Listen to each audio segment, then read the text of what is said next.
Hello, I'm Tom Terry. I'm the president of the board of Ocean Pines Association, and I was elected to the board in 2010. Hello, I'm John McLaughlin. I'm vice president of the board, and I've been a member since 2008.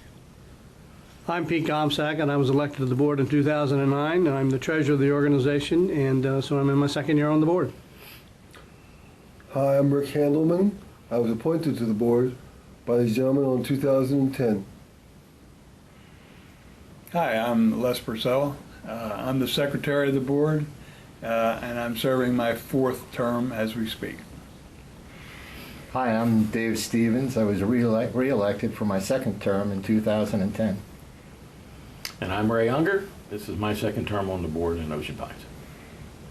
And pledge allegiance? Yes. No, I'll give you that. Pledge allegiance to the flag of the United States of America and to the republic for which it stands, one nation, under God, indivisible, with liberty and justice for all. I want to amend the agenda to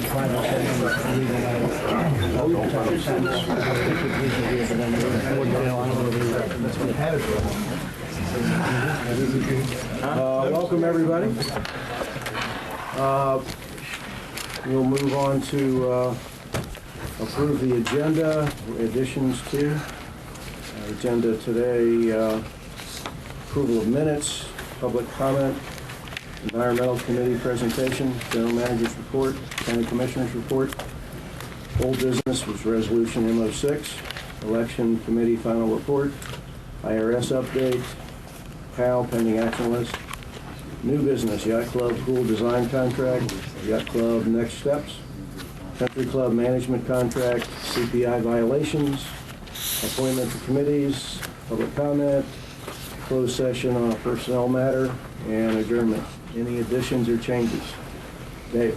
Yeah, I'd like to add a very brief discussion of the CPAC and some of the issues. That's the Comprehensive Planning Advisory Committee. Where do you want to add that in? After the elections report? That'd be fine anyway. It should take no more than a few minutes. Okay, thank you. Pete? Tom, I'd like to add another item to the closed session portion, so it relates not just to personnel matters, but to legal matters, a legal matter as well. So it's whatever the personnel matter is and a legal matter as well. Okay.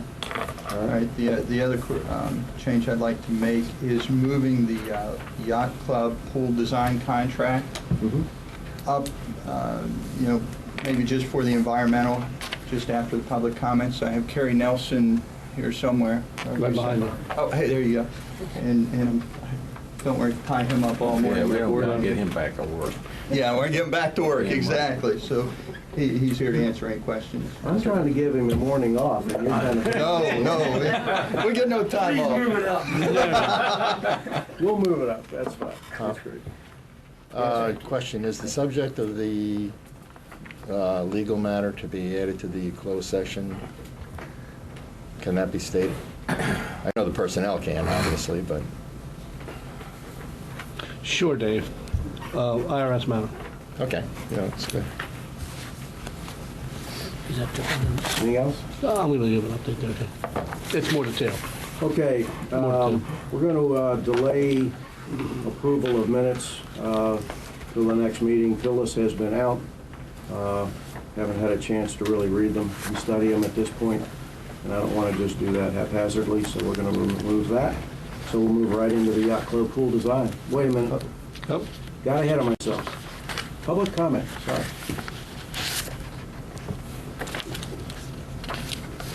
Any public comments? Any public comment? I was following the agenda, but anyone can speak this time, because Yes, I saw it sir. at the bottom of the... Yeah, it's at the It's top at the as beginning well. and the Yeah, end. at the end. Well, Tom List and my wife Debbie, we're here just briefly to talk about the Northgate issue with Palmer Gillis.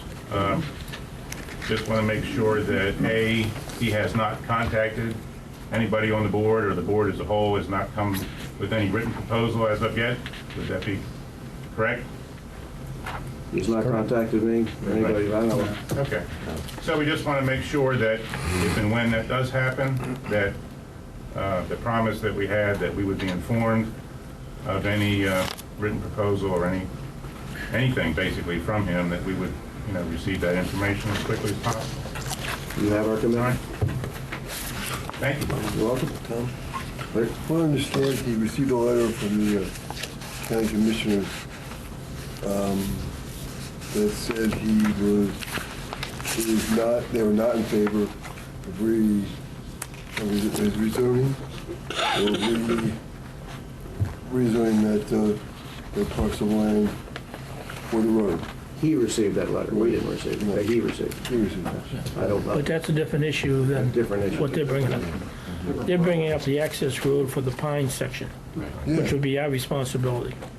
It would have nothing to do, The county? the county road is the access to 589. Out of his, Not involving us. not involving us. Right, it needs both. No, well, I understand this is the road that we go from the north gate to the property. He needs a county, does not he need a county approval for that? No, this is our property. Okay. So he may have received a letter, but it had nothing to do with us. I have not, to confirm, no one else has been contacted by him? No. No. Okay. Anything else? No. Yes. If possible, I'd like Yacht Club next steps to move up in the agenda. So that's really under new business. Yeah, I don't think we can do I don't that. think that's a good idea. Yeah, we've got a staff person here for that, so I'd love to be supportive. You have somewhere to be? Yes. Nancy, come on. We'll move as fast as we can. Bad precedent to move the agenda around to accommodate members of the press. Makes sense to you. That we don't move it around. Absolutely right, Nancy. Okay. All right, moving down the agenda, we are going to the Yacht Club pool design contract. In your package, gentlemen, was a copy from SEI. What this is a contract. We, on our 10-year task force last April, May timeframe, when they gave a report to all of us. Hang on a second, I'm letting them find it. It's there at the bottom. You just passed it, right? Just passed it. There you go. Just before the CPI violation.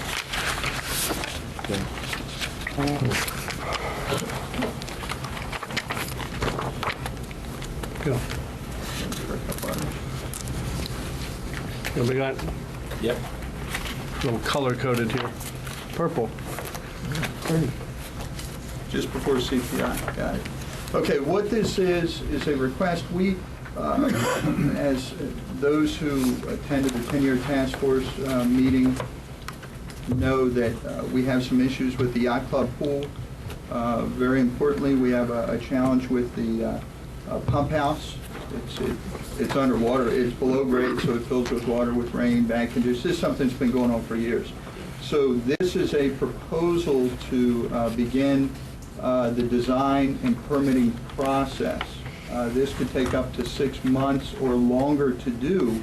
So it was in the budget. It was delayed. We were going to do this project last year, but if you recall, we found a challenge with the Swim and Racket Club that came up, and we decided to hold on this and move forward on that, which we did. Now that that project's complete, we'd like to recommend that we at least do the engineering design and the permit for this project.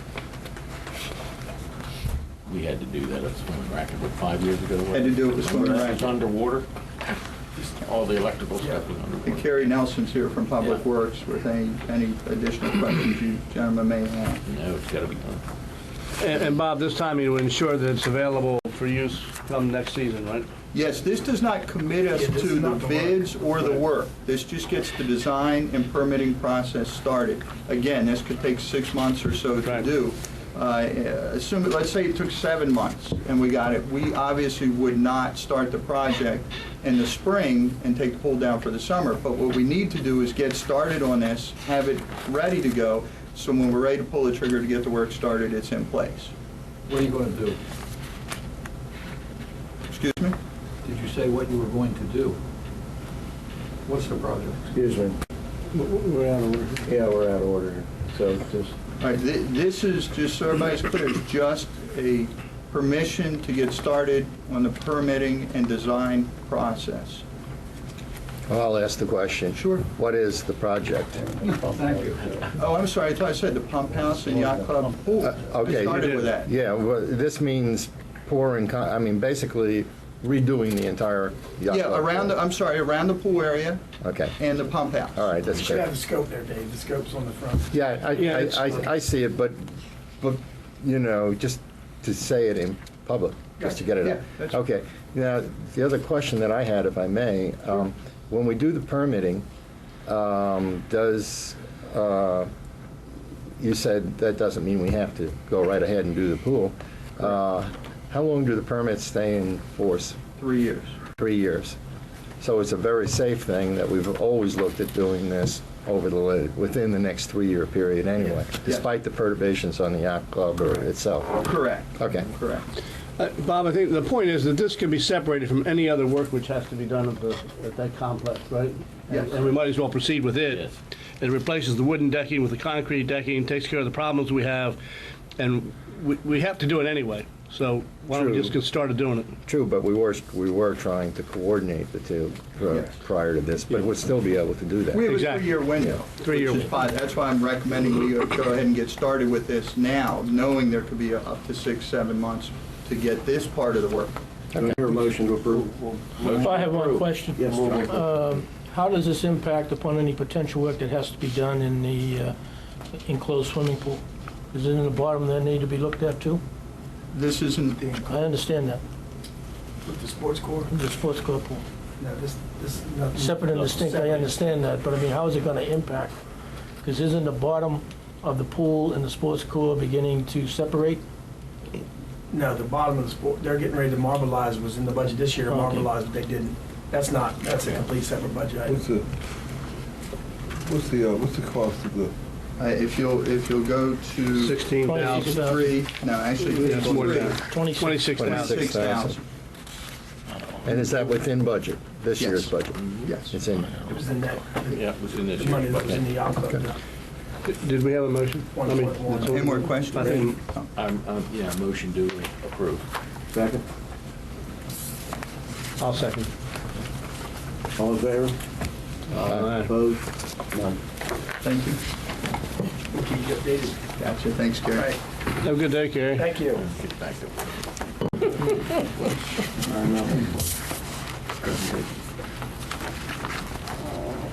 Okay.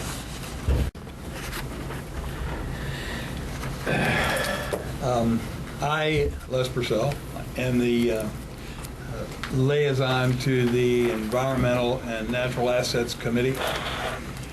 And it was our president, Tom Terry's decision a long time ago, actually, that we would invite our committees in to make individual presentations. The first of those will be the Environmental Committee, and Dave Blazer is here to do that. He's the chairman of the committee. Okay, gentlemen. Thanks. So in the big table. Oh, great. And if I may interject, gentlemen, I put a copy of Mr. Blazer's notes in all your board packets. Right. Excellent. Good. Well, good morning. Thank you all for having me here. I'm sorry that Kerry left, because I want to thank him as well. He's been a tremendous help to us with our Environment Committee. First, I'm Dave Blazer. I'm the chair of the Environment and Natural Assets Advisory Committee. We have a couple members here. Carl Johnson is here. Bill Lewis is here from our committee. But we also have Doris Lloyd, Cheryl Bissell, Gail Deeman, and Barb Coughlin are on our committee. A great and excellent, hardworking group of people that are focused on what we're doing. I also want to acknowledge Tom List, who was the original chair of this committee when it got started back in 2003, and thank him for all his work back in those early years. I still have a lot of those notes that we refer back to a lot, so thank you. First, let me also say we have a great working relationship with Ocean Pines. Les has been fantastic. He's been with us since we kind of rejuvenated the group back in 2009 or 8. Teresa and Carrie have been excellent to work with on projects and needs of things that have come up as we've gone forward. The charge of our committee is to focus on our natural resources, our water quality, and our local habitats. But we keep in mind the idea of community sustainability. You know, we do focus on the environment, but we do keep in mind environment, economics, social issues as we approach the community issues. We are mindful of our economic cost when we propose something or talk about it. I got credited with saying several years ago that wouldn't it be nice to turn the golf course into a park? It was kind of a threat at the time, but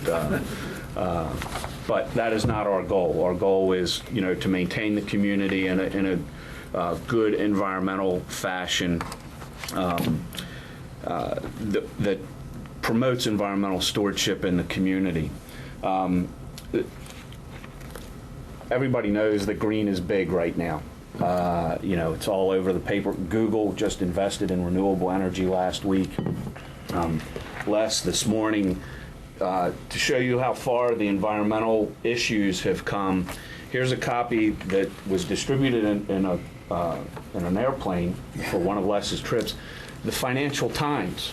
When you get Google and you get the Financial Times and the Google investment in the environment was above the fold on the New York Times front page.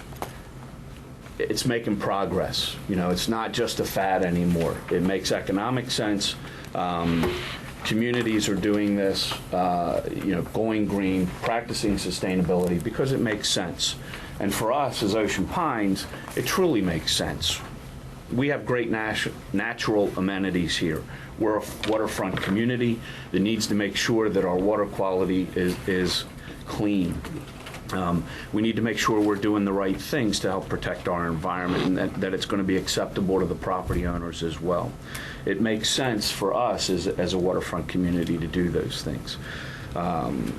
You know, what makes us you know, we have a beach club. We have waterfront property over on the beach. That makes us a beach community.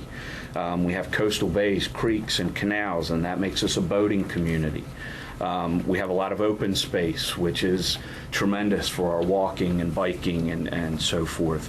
You know, the North Gate has a beautiful entrance with a lot of trees and wetlands and the pond out there. These natural assets in our community, you know, the trees, the waterways, and so forth, give us our unique charm, our beauty, and our sense of place. We don't want to lose those things. It'll affect property values. It'll affect the community in a pretty negative fashion. That's why a lot of us are here. The beach, the water, you know, the community, and our natural assets. And we need to work. There's things that we can do as a homeowners association to help with that. One of the quotes that I kind of do have is, we are known as Ocean Pines. We're not the ocean parking lot. We're not the ocean impervious surfaces. You know, we are named after our natural assets, and we need to maintain that. The group has been around, as I mentioned with Tom, started back in late 2003, 2004. The group was kind of inactive for a couple years, and we rejuvenated it back in 2008 with some things. We have been doing a lot of focus the last couple years on education and outreach, and our role as an advisory to the board. We've done a lot of different activities. We've done a tree planting. We've done cleanups. We're putting signs up around the Southgate Pond to talk about its environment and water quality. We've distributed rain barrels within the community. We had an award-winning float in the 40th anniversary parade back a couple years ago. We've had guest speakers come in to talk to the community. We've sponsored a photo contest, and we write a Green Street article that's in the quarterly news report from Ocean Pines.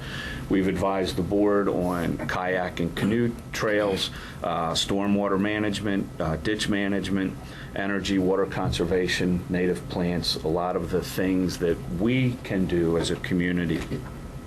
We've also outreached outside the community to talk and work with a lot of environmental groups, Coastal Bays, Assateague Coastal Trust, Lower Shore Land Trust, and the local school groups. We get a lot of volunteers from Decatur and Worcester Prep to come in and help us do our activities. Since you all have most of the notes, this last year we've been pretty active. We helped the community receive the 2009 Gold Plant Award for a lot of our efforts on tree management within the community. We've worked with Decatur and Worcester Prep to plant trees over at the Southgate Pond.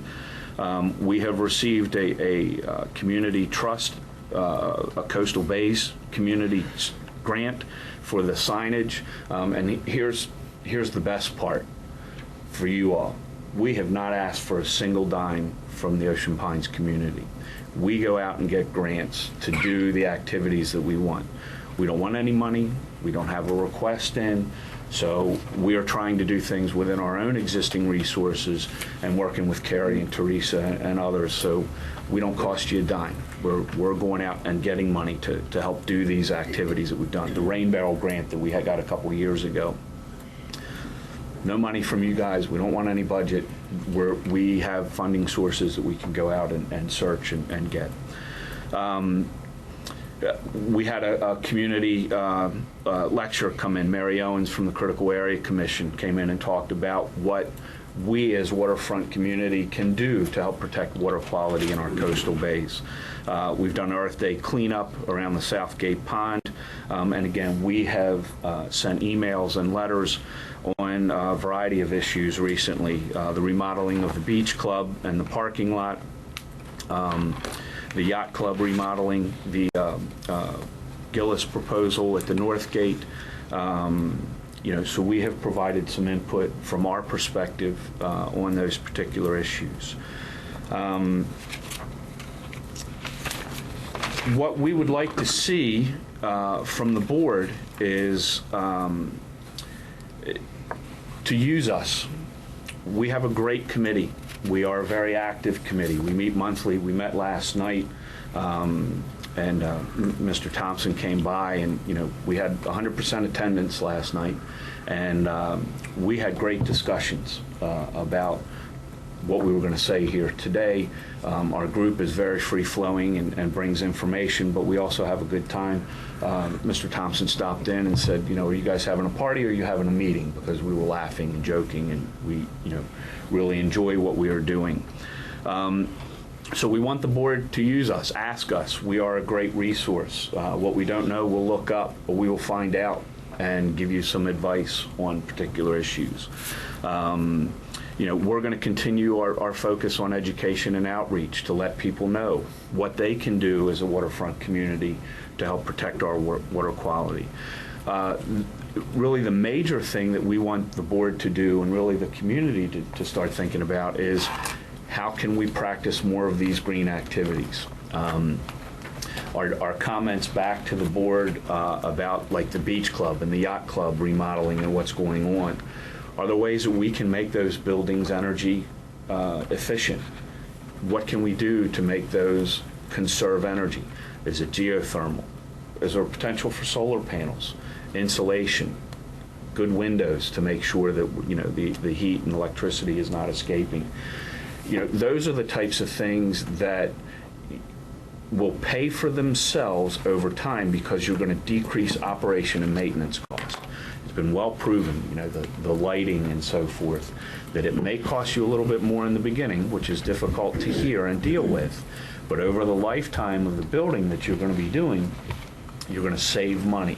So you need to look at those long-term costs, and that's really what these articles in the Financial Times and Google and a lot of those other large corporations are starting to look at. Other cities, other communities are doing this because they're looking at long-term costs. Ocean Pines isn't going anywhere. We've been here for 40 years. I think we're going to be here a lot longer. So we need to start thinking long-term, and that's what we encourage the board to do. Some of the upcoming issues that we're looking at, again, I've mentioned the new buildings, energy conservation, water conservation. We're concerned about impervious surfaces. The paving of the parking lot over at the Beach Club, we're very concerned about that. That is an environmental concern because that helps with the water to filter through and to get trapped over there as opposed to running off from the asphalt or the concrete that goes down. We've talked recently and started to look into paving of driveways in the residential homes. If you remember back 40 years ago, you weren't allowed to pave your driveways. Well, they did that, and Ocean Pines was a very progressive environmental community back in the day. We don't have, our stormwater is swales, which allows for infiltration. We don't have street lighting, which helps with the habitat. You got to keep the trees on your property. It helps with the community there. And we didn't want concrete and asphalt all over everybody's driveway because that encourages more runoff in it. And what ends up on the land, dog manure, pesticide, herbicides, all those other things get picked up in that rain and off it goes. It ends up in your canal, it ends up in the creek, it ends up in St. Martin's River and Isle of Wight Bay. We need to try and minimize that. So we need to maintain our swales and impervious surfaces that we have. The Northgate development up here, that's being discussed, we're very concerned about that. There's a lot of trees. That entranceway in the Northgate defines our community. We've got a lot of pines there, a lot of trees. There's wetlands that we need to be concerned about. The facilities, the way they're operated, are there green practices that the restaurants and the Beach Club and Community Center can do, recycling. We need to make sure we maintain access to our natural resources through kayaks, trails, the beach. One new one, I live across the street, if you don't know, and I walk my dog in the park here a lot. And I've been taking my dog for a walk a lot more on weekends. And there's a couple things that are concerning me and I'm sorry Carrie's not here, I need to catch up with him. I see a lot of trees that are marked for cutting. Not that much of a tree hugger, that we want to save every tree, but if there's a reason that we're cutting those trees down, we need to justify that, and are we going to replace them? So I hope to follow up with Carrie about, there's about 12 trees over by the firehouse. The other one that's a recent thing, because we've had more activities at the pavilion here in the park, on the weekends, people are parking next to the pavilion. They're not using the parking area. They're driving through the gate and parking under the trees. From an environmental perspective, that's a concern because you get 20, 30 cars every weekend. It's going to compact the soil, and that's going to eventually kill the trees, or it's going to be sitting on the roots. Over the long term, it's going to have an impact. So we've got a parking area. It's a park, not a parking lot. So we need to be, just new issues that have come up. Is there a gate that needs to be put in place to stop this, or what needs to be done? There is a gate that's there, but the problem is a lot of times you'll have a caterer that'll come in, and they've got to get their tables, and like Emmings will come in and bring their cooking operation. So they bring it in, but then the gate doesn't get put up, so everybody funnels in and parks. So it's just a concern. So let me conclude.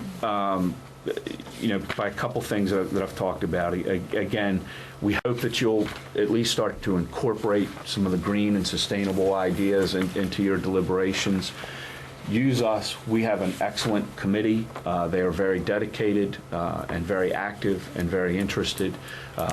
We do want to help the community. We all live here. We want to be a part of making sure the community stays in a pretty decent, sustainable way. So please ask us for advice. Use us. That's what we're here for. That's why we volunteer to do this. And I guess that is it for me. Again, thank you all very much for your time and consideration. I appreciate you and your whole committee and the work you're doing, and I can tell you what you can do for me. Sure. I would love to see a comparison between the investment into geothermal versus other methods of heating water, heating, air conditioning, the payback schedules, that kind of thing, just so we have it in hand. Sure. When we're looking at something. Sure. Because I would much rather have your committee tell me what those numbers are than a vendor who sells those things. Sure. Sure. Okay? Yeah, we've got a lot of connections with the Maryland Energy Administration and Department of Energy, and we can pull a lot of that information.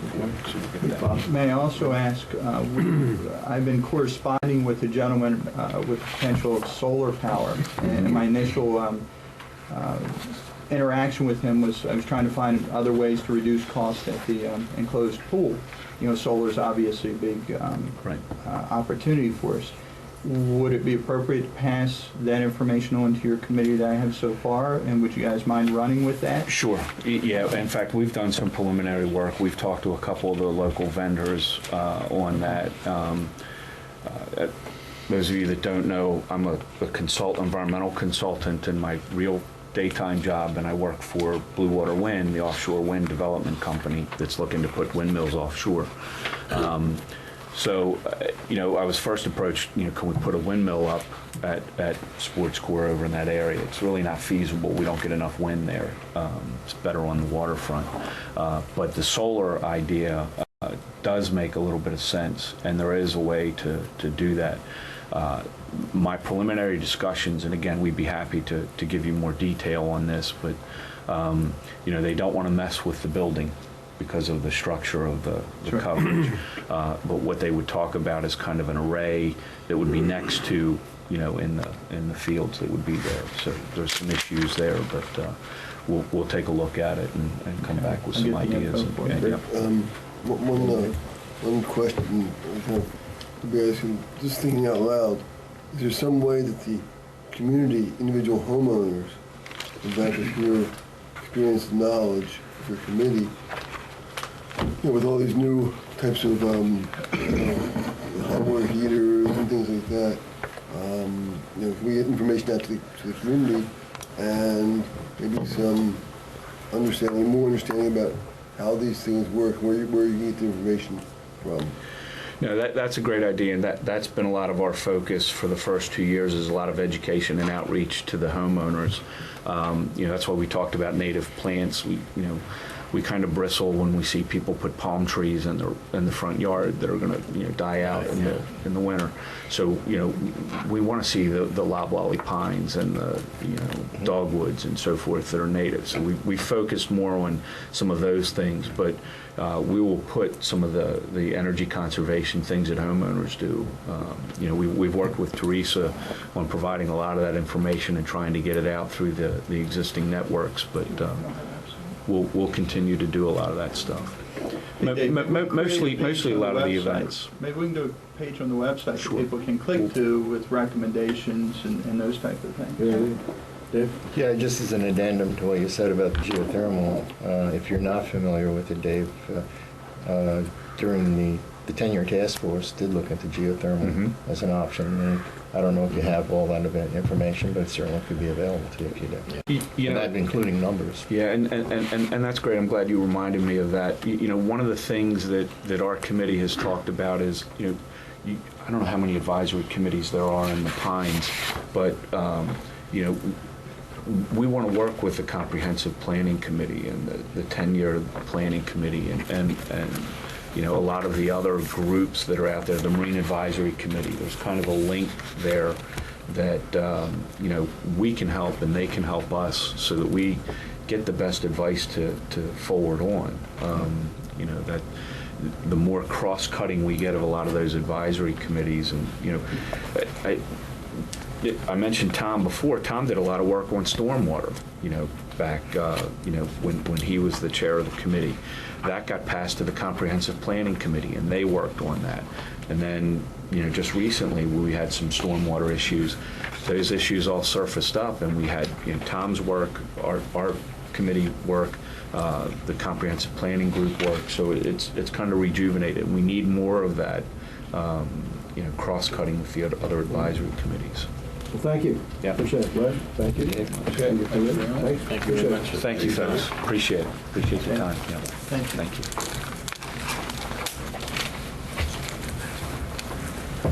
Mr. Thompson, I need to move. Next agenda item is the general manager's report.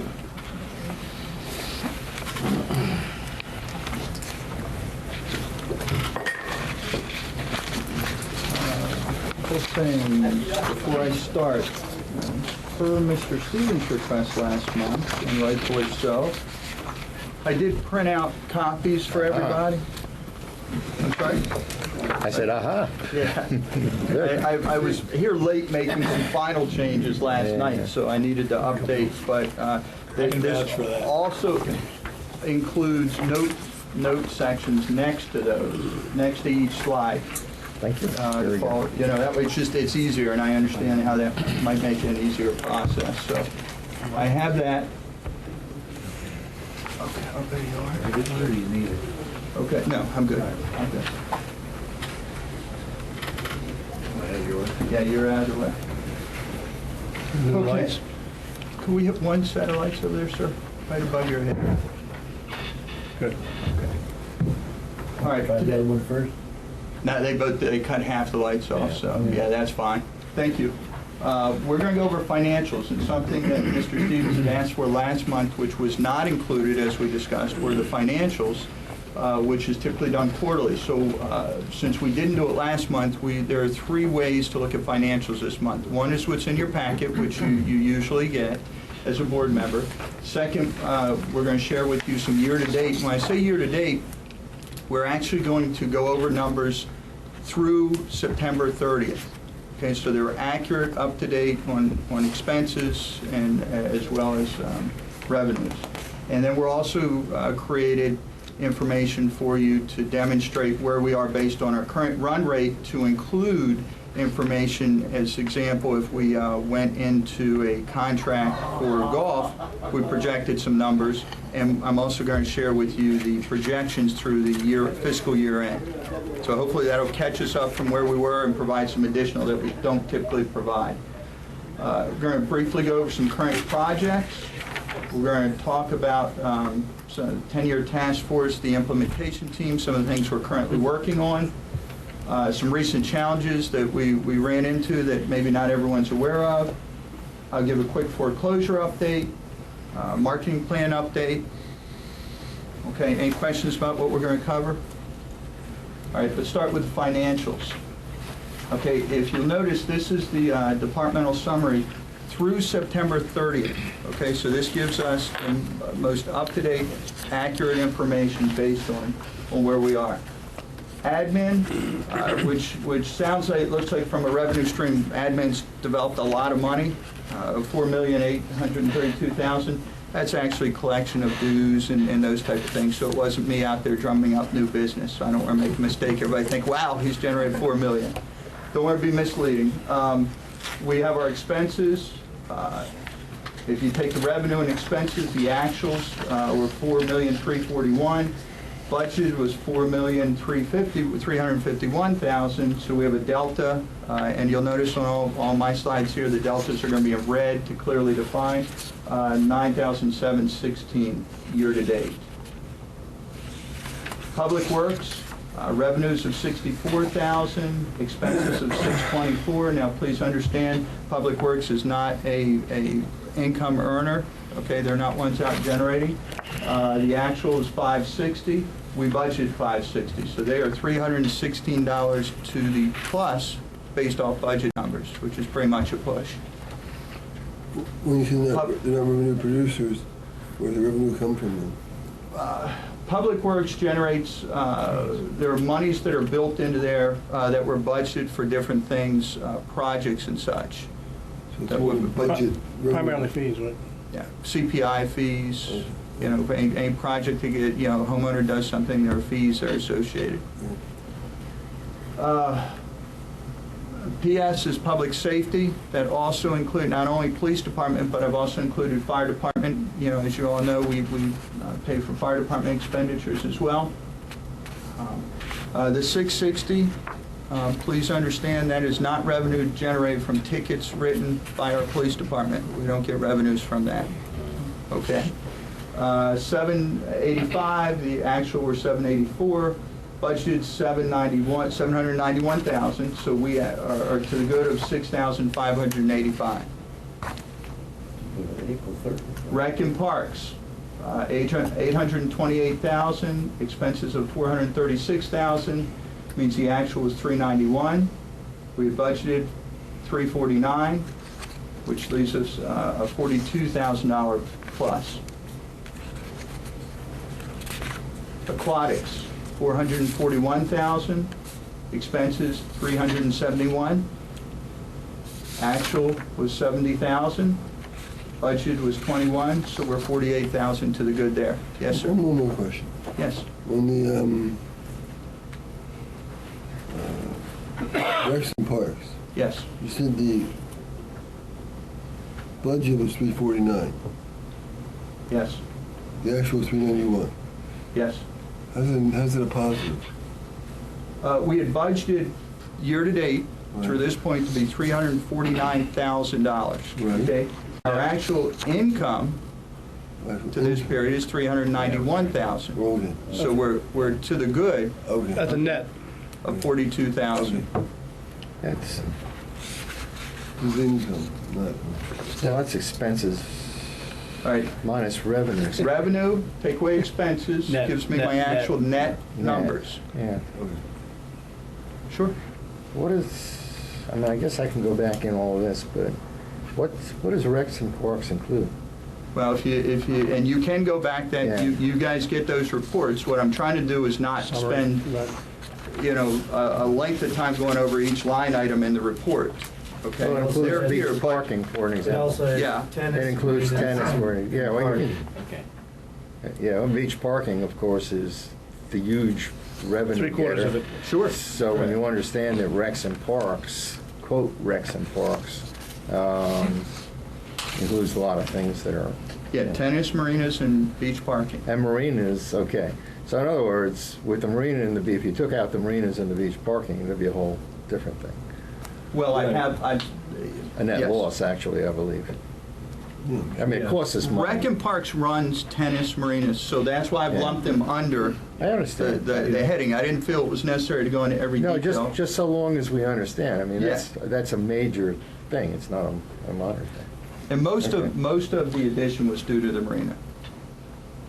Parking and marina. 'Cause Parking we and did, marina. and parking and marina. Yeah, we said parking first. The and then- parking net, as you see from the financial statements in your packets, is $340,000 year-to-date. Yeah, right. So that's almost the whole thing. Exactly. I mean, right. And just so the public understands, we directors have detailed financial statements in our packets. We get these every month. And what Bob is doing is kind of a summary, not repeating everything that's already been given to us. Everybody good? Golf, 788,000, expense of 589, actual was 199. The budget was 224,000, which were $25,000, so a negative there. Now, that golf, please understand, that's also inclusive of maintenance and golf. I didn't separate them because it's all to run the golf operation. Country Club, including turns, 49,000, expensive 67, actually for negative 18,000, budgeted $12,000 loss, so we're $5,425 in the negative. Beach Club, revenues of 200,000, expenses of 116, actuals ended up being 84,000, budgeted 85,495, so we're 1,225 off. Now that's, again, that's close to the budgeted number, so that's a positive. Yacht Club, 545,000, the expenses were 442, actual ended up being 103. We had budgeted for $78,000, and we ended up at 24 to the good. Adding those up, you see where our numbers were, where the far right column shows us we're $80,000 to the positive year-to-date through September with the actual numbers.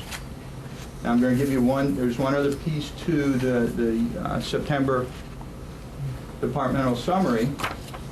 We do have some capital additions, which 13,000, which there were 11,380 budgeted, which means $1,939.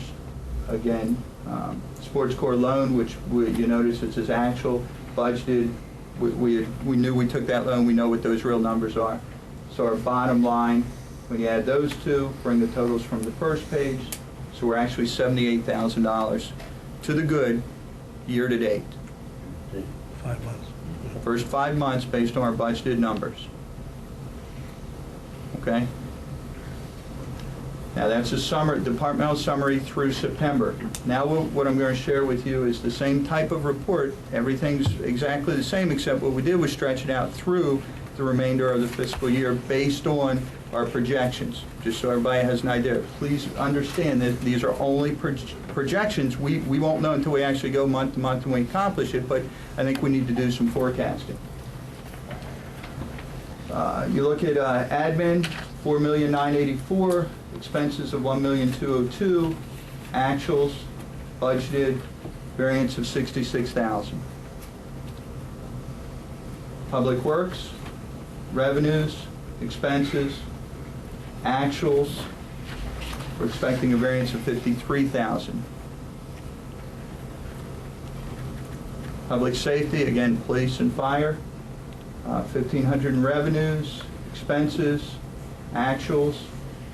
Looks like based on our run right there, we're pretty much going to hit our number. Rec and Parks, $889,000, expensive at $867,000, actuals budgeted.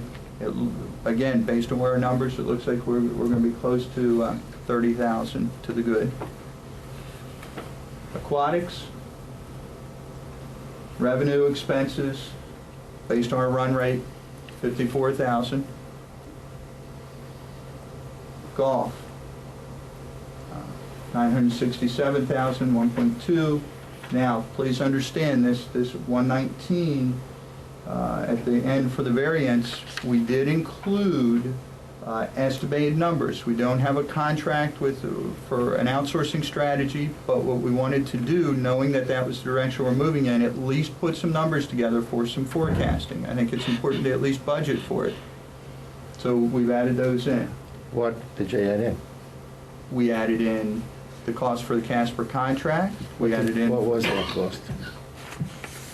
We don't have the final. What we added, Dave, was $5,500 a month.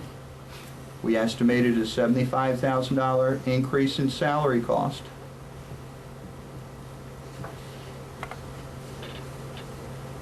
And the rest were miscellaneous. They were the two biggest costs that we added. 75,000. Annual. It was 75 and 33 for the 5,500 per month. And then we had to plus up for HR. 75,000 in Salaries. What Salaries. Bob, would it be fair to say that you projected that from November 1st on? Yes, we had to come up with something. So what he has in there is 6 months' worth of golf outsourcing costs in the projection. Correct. And these are okay, estimated. and We what don't I'm have a trying to find out is what numbers, okay, the 75,000 was an annual. 75,000. So you're divided by- saying that the impact, now this is increased management fees. Did you take these directly from the pro formas? I did. The Okay. second set, and I just took a swag at it. We have no contract, so I had, The second set of pro formas, which was golf only. yes. Okay. Because there's a difficulty with that. And what, And in that, the pro formas, both the original set that we got and the pro formas in the second set, which were not too much different, neither one of them talked to a management fee of $105,000 for a general manager, which was added in, which was shown to us in the presentation from the task force. Correct. And how I came up with the number, the management fee was $5,500 a month. That is in the proposals. What you looked at when they gave the presentation about outsourcing strategies, there was 105 or 110,000 quoted for a general manager to oversee golf and food and beverage operate. Where exactly was this, in which proposal? This was in the presentation, correct me if I'm wrong. From our group. But if you Correct. look at the original proposal, which was for golf only, there is no 105,000. There is no And Dave, you're 105,000. correct. Now, please, let me finish. I took 105 to manage F&B and golf. I looked at our golf situation now. We don't have a PGA pro on staff. Okay, Scott's working on it, but we don't. So I have to apply some common sense, and I said, okay, what's it going to cost to get someone at that level? I went back to look at history. I made some phone calls. Somewhere between 65 and 85 is where we can probably get that. So I took the medium range and budgeted for 75,000, figuring that was a fairly good estimate to hire somebody. You guys have to finalize the contract. I have to do projections.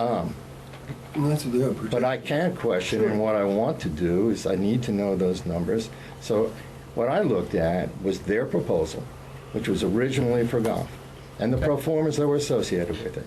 The pro formas that were associated with that were not substantially different than the pro formas that were associated with their second proposal, which was for golf and food and beverage combined. Sure. Taking golf to golf, okay, the pro formas are essentially the same.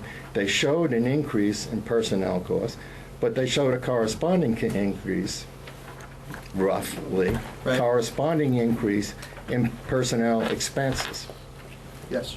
Okay, so not quite a wash perhaps, but it doesn't make any difference. That's what they proposed, okay. There was no additional proposal for a $105,000 general manager. Let me try and respond to that. Well, let me, it's ahead. my report. Yeah, you're right. Okay, it's my report. You If were you need any correct. help, let me know. No, I'm good here. You were correct. We're not debating the golf here. These are projections. Yeah. Yeah. Bob's projections. Well, Let's get okay, back and to what, projections. and what I want to see is exactly All right. where the projections came from, what numbers you're using. If you Just give me explain. those in Dave, I've detail, given 3 times. I'll do it again. I'm not trying to be rude here. you're not, 5,500 management contract monthly. okay? Okay? I figure there's going to be additional salary, PGA Pro, something along that lines. When I did some research, it was between 65 and 85. I took a $75,000 salary, divided by 12, and then from November through the end of our fiscal year, I took that monthly figure, and that's what we added to get to these numbers. There are some additional HR benefits that we had to plus up, and I don't have those exact off the top of my head. 20,000. 20,000. So that's the swag. There's no exact science because A, we don't have a contract. B, I had to at least do some projections so we have an idea where our numbers are going to lead us.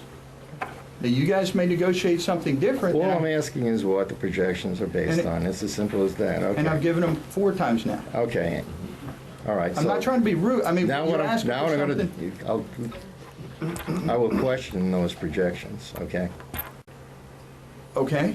I mean, in fact, I don't think they're based upon what we've been given so far in the proposals. Let's understand something. That's not true. Hold on, They are. hold on. Let's understand something here, folks. When you hire an outsourcing company, the outsourcing company is not going to try to manage their work at our site by not having somebody here to manage it. You know, that's just, I'm sorry, but that's just common sense. The number isn't 105. The estimate has been put in at 75. I think we've explained it, where the number came from. It's not in the contract isn't done yet, so we've got nothing to vote on here today, in case anybody's wondering, waiting for that. We are in negotiation with Casper. I can't very well expect Casper to come in here and run this place and not have somebody here to run it. So I believe, Bob, you are doing exactly what we need to be doing here, which is not put our head in the sand and act like those expenses might not be there. You've included them, so that we have a picture as a board of where we might end up. Where we end up with the real numbers at the end of the contract is something every board member here is going to have to be fully briefed on and aware of, and everybody's gonna have to know. But for the purposes of looking at your estimates, you put in $75,000, Yes. correct? Yes. Okay. Any other questions about the 75? Okay, move We're on. not voting on it now, so. Exactly. Okay, golf, actual 304 loss, we had budgeted, just so everybody's clear, a $185,000 loss. So our run rate of 119,000 loss, okay, isn't really the total loss, it's on top of what we had budgeted of $185,000 loss. So it's a combination of the two. So loss Country, I'm sorry? Loss is 119 plus? Plus our budgeted Plus number. 185. Yes, Plus sir. 185. Yes, sir. Loss. Yes, sir. So we're going to lose $119,000 this year, in No. addition to what we, In addition to what we budgeted as a loss. $300 for $1,000. Correct. I mean, that's what's up there. Okay. Country Club, again, including returns, revenue of 76, expenses of 128, actual of 52. We had budgeted 48, so we're looking at approximately $4,400 loss over and above what was already budgeted. Pete? Bob, Yes, sir. I'm somewhat confused on the Sure. country club. Sure. Is that basically the grill, Yeah, turn grill plus the upstairs of the country club, and that's really which not is a lot. predominantly heat and, Yeah. because I mean, we don't make any money on the upstairs, do we? There's some banquet revenue Yeah. that is up there.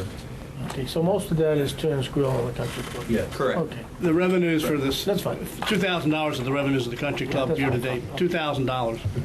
And again, please understand, when I did this, folks, it wasn't to make it more difficult, because you all have a lot of the Right. No, no, detail it's in fine. It's all this right here. report. Right. I lump them together under No, the that's fine. same structure That's which fine. I'm managing it by each facility.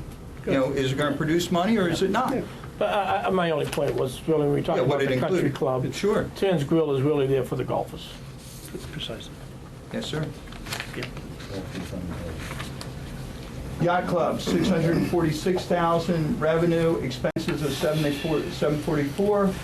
We have actual of 97,000. We had budgeted 84,000. We're expecting a $13,000 increase in losses. Now, we're hoping to stem that. This is based on current projections, based on where we are. With some changes we're hoping to make, we believe we can have some significant impact there. Okay, Bob, before you leave that one there. Sure. You talked about golf, about adding personnel. Yes, sir. Yacht Club, we're gonna add a chef, is there a chef included in there, or any personnel changes involved in there? No dramatic personnel changes. That's Okay. based on the current run rate. Okay. Yeah, the reason I could add the projections into the golf were because I've seen a pro forma and I've seen a preliminary contract, so I could draw some numbers. That's fine. On the yacht club, until we fully decide what we're doing, it's hard to draw, come up with them. Great question, man. Let me clarify the yacht club though. Yes, sir. The numbers that we're looking at budgetarily were for the yacht club to be closed For 3 months.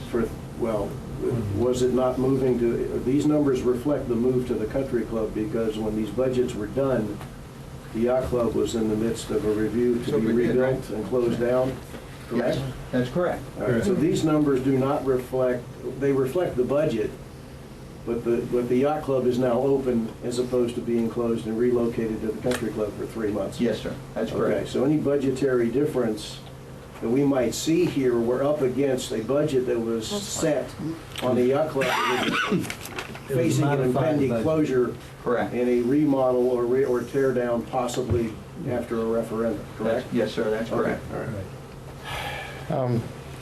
before you leave the yacht club, at this point in time, in September, okay, we are $24,000 ahead of budget, if I read this correctly, Correct?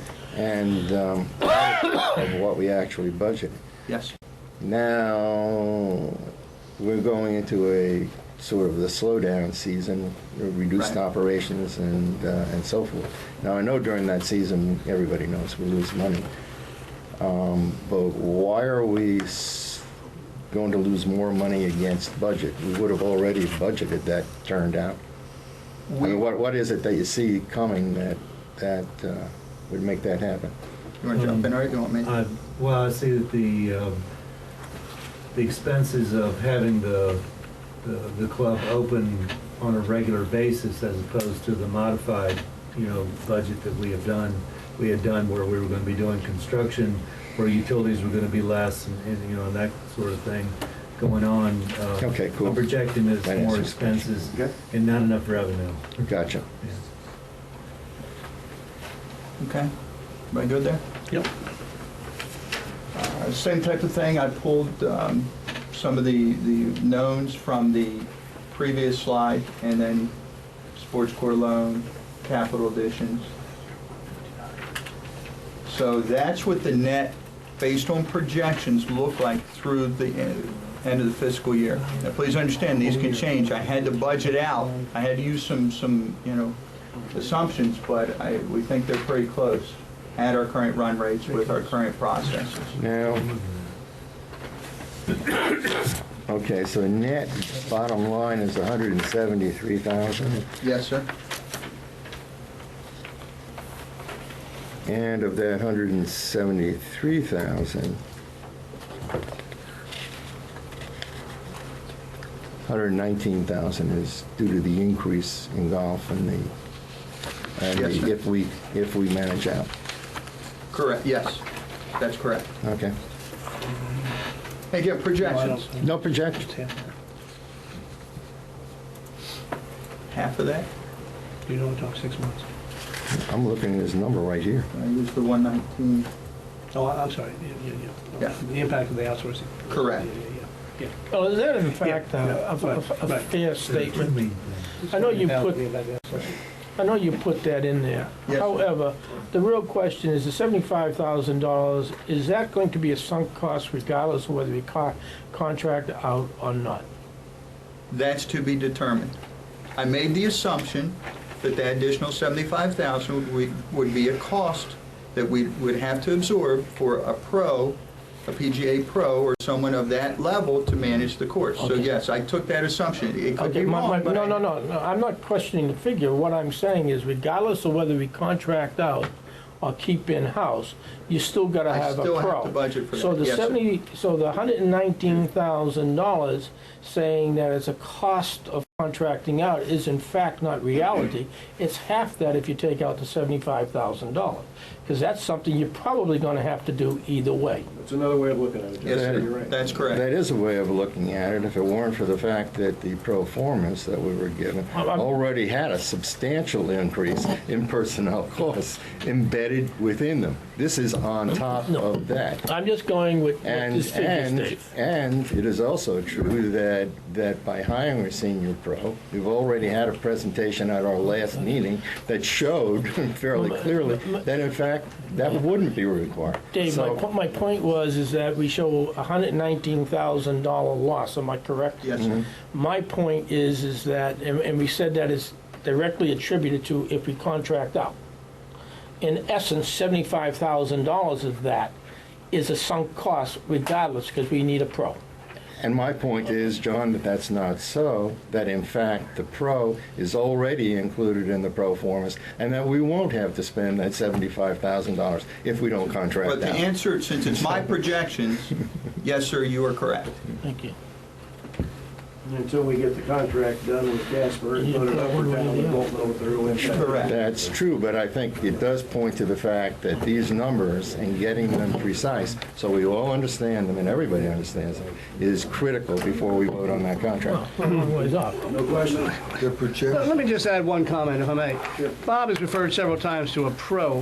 What he's got in here is, my understanding is, assuming that we enter into an outsourcing contract for the golf operation, would include a Billy Casper Golf management personnel on site full-time.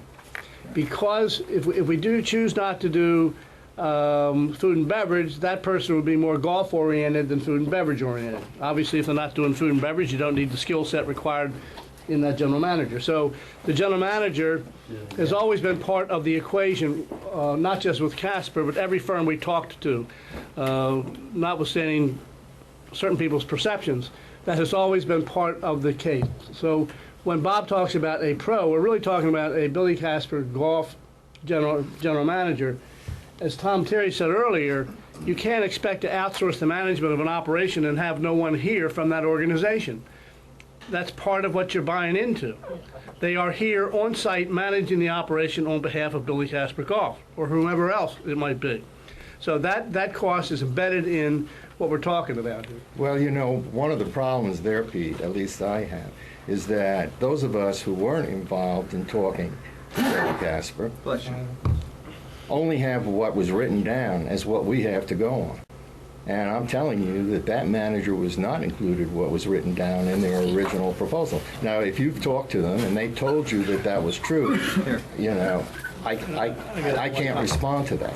Let me just add one comment.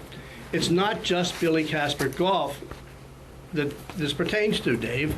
If you go back to the April presentation by the three firms over at the Yacht Club, you were in attendance, I was in attendance. All directors were present for that meeting. And I have the hard copies of them too. Look at the Kemper one. Look at the Kemper. They have an organization chart. It has Ocean Pines in the top box. The next box is Kemper General Manager. Go back and look at your Billy, your How about if I Kemper look at the Sports. Casper one, which is where we're at now? Let's move on. Point of order. Let's move on. I don't think this is where we want to Let's move on. Point of order. No, I don't want to. The point has been made. Yep. Bob, I appreciate what you've done here. You've done exactly what you and I talked about doing, Yep. which is presenting the numbers of this as if we're a company here. We've got budgets to take care of, revenues to watch, a business to run. In HOA, it's still a business. I think this has given us a really good shot at what's the end of the year possibly going to look like. I think that's what I asked for, and that's what we got, and I think we got the numbers. Every time you do something like this, you're going to have to make assumptions based on some unknowns. The assumptions you've made, you can argue one way or another whether they should have been 85, 65, or 0. The fact is that they were there. I accept that. As far as the rest of the negotiations with Casper, you and I are in the midst of doing that right now, and in the end, we will explain all of those numbers to the board, and we're not going to debate that any further at this point. Okay? We'll also have Move a on. semi-annual report next month. Yeah, move on. That's right.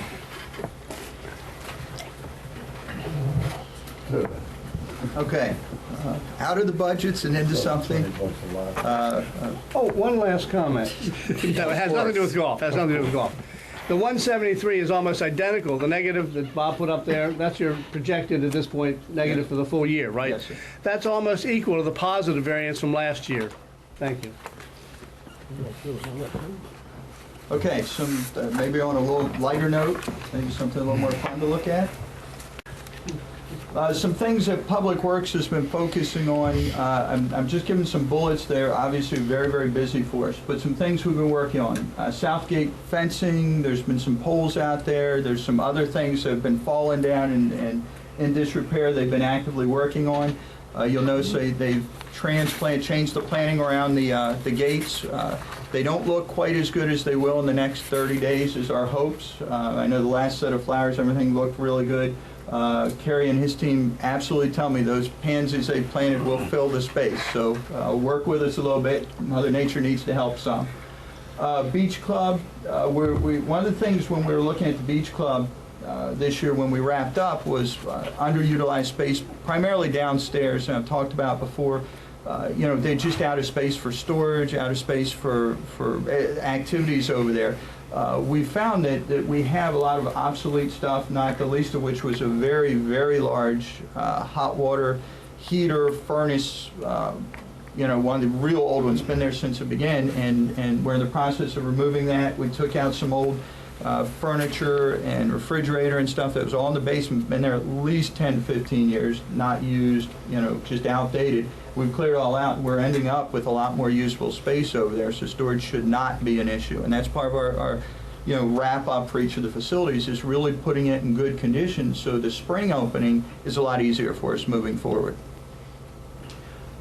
Swim and racket, you all know that we redid the pool decking. The pool, it's beautiful. One area that we had not addressed up to that point, those that have been over there know that those beams leak creosote. They're in the beams, it's in the building that was built, and it was dripping down onto the you know, the new decking, onto the furniture. Just not a good thing, so we explored a number of different ways of doing it. And anyone who hasn't seen it, try to go there and take a look. We've wrapped all of the... working. Yeah, it looks like it's working well. And we're not getting dripping, and it really looks good. And we've even painted, the boxes we built have been painted, so they pretty much disappear into the facility now. So hopefully that should be a significant improvement for us.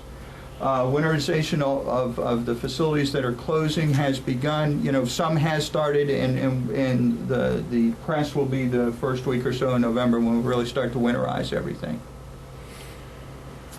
Leaf removal. As we jump into the seasonal changes, leaf removal has been a huge issue here in the Pines for years, as many of the residents here know. So we're always looking for better ways, things to improve. I mentioned it last month, a new strategy we're going to employ.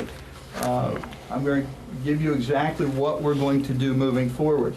Chesapeake Waste, part of their contract, for those that don't know, is to remove 4 leaf bags in addition to your normal trash pickup, okay? Is that at a time? Yes, sir. So that would be 8 a week.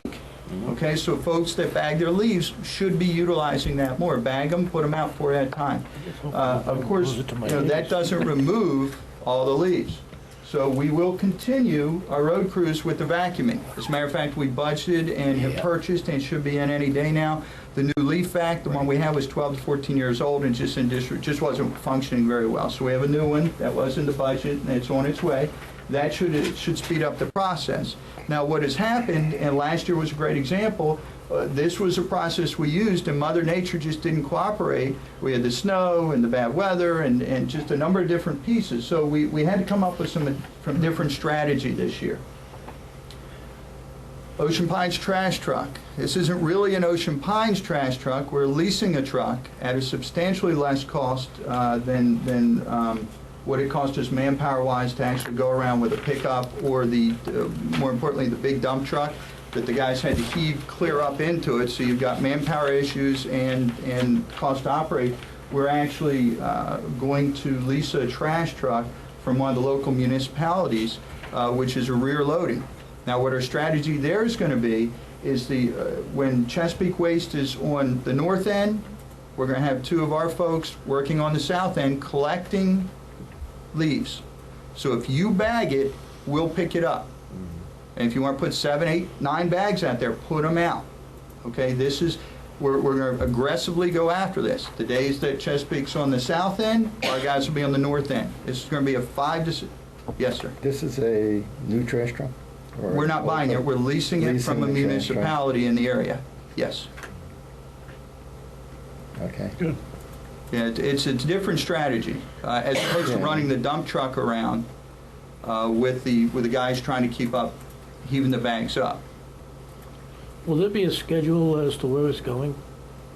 Yes, and we don't have that posted yet. There are 3 sections that are the most impacted, and Kerry's working on that now. But basically, it's going to be the opposite run that Chesapeake is. We don't want trash trucks passing, so we're going to be the opposite run of the Pines. The lease, when does it start? When does the lease cost? Is it impacted in next year's budget or this year's? No, it'll be in this year's budget, but it is we believe it's going to be a dramatic improvement to the cost of the manpower. We spend, just so everyone's clear, we spend between $60,000 and $100,000 a year in leaf removal. Those that don't know that. And that was mostly manpower. Yeah, it's mostly labor intensive, yes. So in other words, it's a new budget item in terms of the lease cost, but on the other hand, it's offset. Offset, oh yes, yeah. And our goal actually is to dramatically offset it. The leasing is for 6 weeks. This is going to be a 6-week run rate, so we should have a very positive, our budget should show very favorably with this strategy. How long does this happen for? It's going to run approximately from November 15th till December 22nd. So in 5 weeks, you spend $100,000? No, last year, and last year's numbers were a little less. We were closer to 60 because of the snow. We didn't get all the leaves up before the snow started to, usually we're working into January, sometimes as late as February, trying to play catch up. But we're going to spend, in 2 weeks, in 2-week period of time, we'll spend approximately $60,000. 60. No, sir. Over from November through January or February. Right. That's our window. In years past, we've spent somewhere between 60 and 100 grand, depending on weather. Right. Most of it labor costs, to run the leaf truck, to run folks raking leaves out of ditches, everything that's associated with leaf removal. What we're going to do is buy the new vac with this truck, and the last part of the strategy, if I can throw it up here, is going to have our Public Works yard open those 5 Saturdays, okay? So from November 20th through December 18th, those Saturdays, the yard will be open. If you bag it, you can bring it. Okay? Why does Chesapeake only pick up 4 bags? That's part of their contract. They have to have room for trash too. So if you bag They'd it, be happy to do more for a higher fee. so if you bag it, that means you just get rid of it faster, but if otherwise you- the truck will come by and The pick truck it will be up. coming by, yes. So you get rid of some of them that way. Yeah, what we're trying to do is give every possible opportunity for folks to clear that. One of the big issues that came up, and it was interesting, a couple weeks back before we actually had this lined up, I had a resident come in to see me with concerns about how we were going to do leaf removal. And through our conversation, it came out that he didn't just rake the leaves in the ditches like we're supposed to the end so we can vacuum it. They actually, and many residents, I'm not going to say many, let me say probably 10 to 15% actually bring more from their yard than they're really supposed to. Figure we're going to vacuuming up. So the piles get higher, it's more intensive to do, so it slows the process down. So what we're trying to give is 4 different ways this year to remove leaves, 2 of which we've never done before. Opening the yard for those 5 Saturdays and leasing the truck. But residents can still bring bags from their yards to not just from their ditches. Correct. Yeah, that's what we're saying. I We're going to be don't know any open. way you could stop it. Bag it. Well, Anything correct. that's in a bag, you'll accept. Correct. But please make sure it's leaves. Don't bring trash to the yard. No, That's no. throwing it, It's a no-no. Yeah, don't do it. It's going to, this will only work if everyone cooperates with us. But it's certainly a new strategy. Hey, So we're going to If try it it. doesn't work, don't do it next year, but Yeah. we'll go forward with it. What the hell? Good move. Okay. Good Now, move. the only thing I'm going to ask is, so everyone understands, by the end of December, by Christmas, we're done with leaf removal. When's the Okay. snow this year coming? I don't know when the snow's coming. I tried to get Kerry to commit. He won't commit. December But- 17th, Is that when it's coming? yeah. Okay, well, so we'll be right at it. We'll have that one day in the Let's yard. put that in the minutes, December 17th. First snowfall. Got it. Okay, so So you have to board- now, if you have leaves after that, it's because you didn't work to help us out. You got to put them out 4 bags at a time when Chesapeake Waste. I mean, that contract doesn't change. So you'll have through December, January, February. They'll do that. Yeah, you should be doing it anyway. But this should hopefully alleviate, or at least take a stab at fixing a long-term problem. And you have this marketed throughout the Pines? Yes. Doing these 4 things? Yes.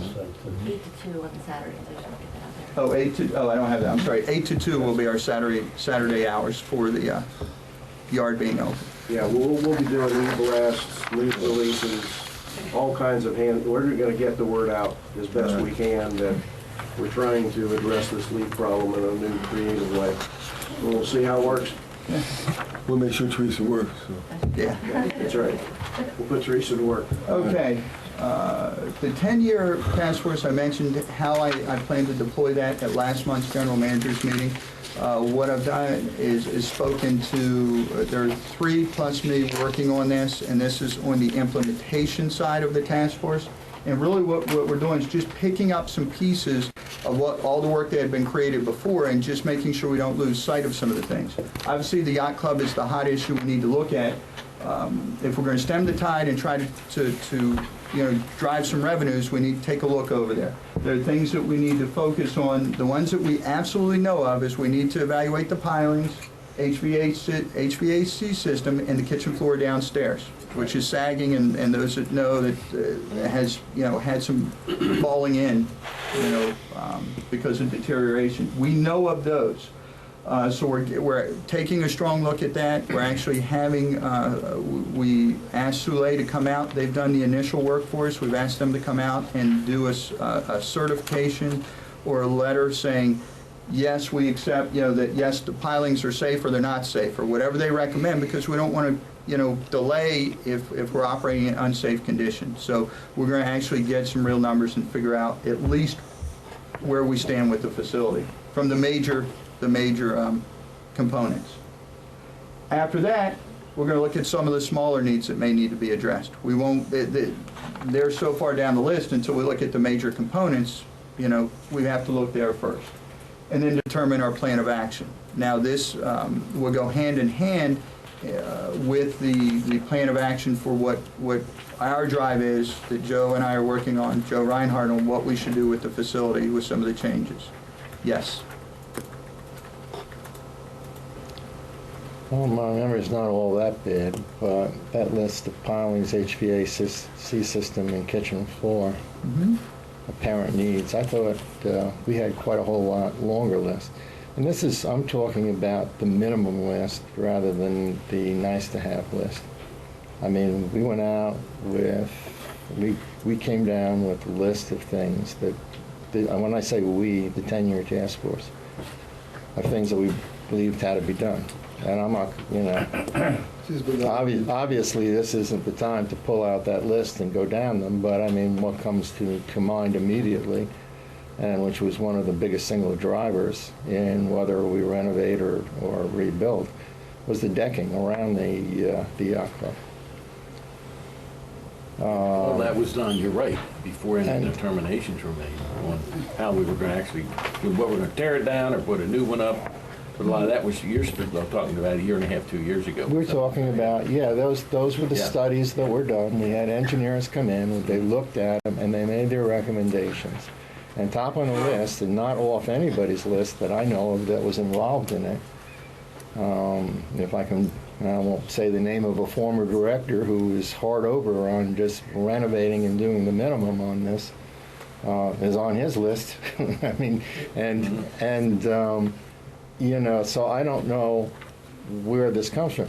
Okay, also, I'll tell you where it comes from, just to clarify. Yeah. I looked at the 10-year task force report, which is available. You guys have it. If you need another copy, I'll be happy to supply it. These were the major systems that were identified. Now, the decking was shored up before the season this summer, okay, just for safety reasons. These are just moving forward. Here are some concerns we have. These by no means are all the changes that were recommended, either tear down, rehab. This is the safety issues that I am concerned with as the general manager, from the pilings to the kitchen floor or safety. And if we're going to keep it open, I need to know what type of HVAC system, can we fix this one? We did a repair on one of the units 5 years ago, similar unit, and the estimate was last 1 to 2 years. It's been 5 years, it's functioning. They want to do the same type of work on the existing system. Very limited cost to get us through a time period till we decide what we actually want to do with the facility. But again, the pilings and kitchen floor are safety issues. I need to know what we're dealing with. I would like to get well, you don't necessarily have to give me a copy of it, because if I've pretty much kept every single copy of those, and I cannot. Pretty good minutes, weren't they, Dave? They were very good minutes, Pete, very good minutes. But beyond the minutes, which were very good, identifying a report that came out of the 10-year task force is pretty darn hard, because there were little reports, there were emails, there were lots of different things. But the one thing that goes is when we went out for bids on the renovation, for an example, there certainly was a specification. There were reports and informal reports which identified the must-haves and separated them from the nice-to-haves. And then the in-between category, which is, if you're going to do a must-have, you'd be pretty dumb if you didn't do this one at the same time. So that's how it was broken down. It was a long list of things, and it drove us to where we were going. Now, I mean, what I'm hearing right now is that wasn't valid? No, actually, again, I'll repeat myself. I used that information to come up with the must-haves for safety, with the exception of HVAC as we enter into the winter months. We know there's insulation problems. That list that you're referring to included wiring, new piping, insulating, possibly new windows. Hang on, let me finish. You want to ask, I'm going to answer you. Decking around it, okay? Whether we rehab, whether we reconstruct, it's a very extensive, a very good project. I looked at all those. I had to try to dial down and say, what are the safety issues? What are the major factors right now if we wanted to extend our operations and not close as we were planning to in September? We decided to stay up until December. Now we're going to try to stay through for the remainder of the into the spring. Okay, I mean, let me try this, Bob. Okay, I think I understand. Okay. All right. You're saying that looking at things that need to be fixed just until we get into the next phase. And, correct. And I would, yes. I would certainly agree on the HVAC. Everybody knows that thing can, yeah. And certainly agree on the kitchen floor, although spending significant money on that would be questionable. And that's a good point. And on the pilings, now that's a whole different story. Correct, correct. For those that don't know, we have shored up and poured concrete around about a third to somewhere to almost half of the facility to shore it up where the pilings were failing. So we just need to make sure the other and the ones in the center, which weren't addressed, are safe. Now, for the kitchen floor, there was a budget item of about $70,000 or $80,000 to replace that floor. That's not what I'm looking at here. Okay, the floor, you can walk on it. The areas that are failing, we've had someone going under. Correct. If I can, maybe you could just define near term. Maybe that'll solve I don't want someone to fall through the floor again. No. How long is near term? As is for the near term. Probably through the end of next summer? 1 year. Maybe a year. You know? Yeah, okay. At least to the end of the next season. Yeah, I need to have a safe operation for the end of the next staff and loss control. What would it cost if we had an employee sue us when he went through the floor? So that's what I need to avoid. Sense. That makes sense. Yeah, I'm a little concerned about that single word pilings too. Does that includes the decking pilings? Because as you said, about half the building's been fixed. It has. Yeah. It has. But the only reason the rest of it wasn't continued was because of the anticipation of the rehab, reconstruct, whatever. Right. Yeah, the reality is, folks. I just want to make sure that is it safe to operate under current conditions? Right. That's what I need to know. I don't have anything in the reports that I can find, unless someone else can provide it, that says, yes, it's safe to operate with the deteriorating pilings. I just want to make sure. This makes all the sense in the world to me. The issue here is the board of directors. Bob, you're the general manager. We've handed over a yacht club to you that 6 months ago had to be torn down and rebuilt. Then it could be minimally repaired. Then it could be marginally repaired. And any list of items between complete tear down and reconstruction that absolutely was going to happen to we don't need to fix anything. You have inherited that building. Yes. We as a board have not given you a direction, nor have we made a decision yet on what to do with that building. And at some point, we've got to make that decision of what happens there. And if there's an issue for me, it is you got to make sure the people are safe, the customers are safe, and you got to keep that building going to however you see it. Because we as a board have basically handed you the building. And that other decision hasn't been made as to what to do with it. We've got to move on. You can't act like we've made a decision because we haven't. And I can't stand still. And it can't stand still. I need to look at these issues. Yeah, and we have on our list of objectives for this year the longer term assessment and figuring out what to do. That's right. What's not going to go away is that building's not going to get younger. No, it's not. As we sit here. So we still have a major issue with a 40-year-old building. And we're not addressing that at this point in time. We're addressing only the short term, the near term as you have it up there. Very short term to get us patches. through. Yeah. So that makes sense. I just don't want anybody to come away here, Pete, with the impression that all of this stuff. This will solve it, right? Yeah, right. Dave, I'm 100% behind you because we still have significant needs at that facility that need to be addressed. This board, with 3 new members that were not here this time last year, need to be involved in that process, and that's all on the planning agenda for this year. And it's going to be a major responsibility of this board before it's turned over again next summer to try and decide what to do and establish a plan. And I think that's number 3, develop a plan of action. Yep. Yeah. but I need to keep moving with it. Let's go. Country Club, we need to take a look and evaluate, just evaluate it, take a look at the 10-year plan again, make sure, especially if we're going to have an outside company coming in to utilize it. Let's say we end up finalizing the Casper contract and they come in to manage. We need to make sure that we understand the exact condition of that facility. So I just want to make sure that we review the 10-year task force and their findings and do any supplemental that is necessary prior to inviting them in to do their thing. I just think it's prudent that I find out and then share it with everybody is exactly where we are. Agreed. Okay? Yacht Club pool, I didn't race by it to ignore it. You guys have already approved it. We moved it up in the agenda.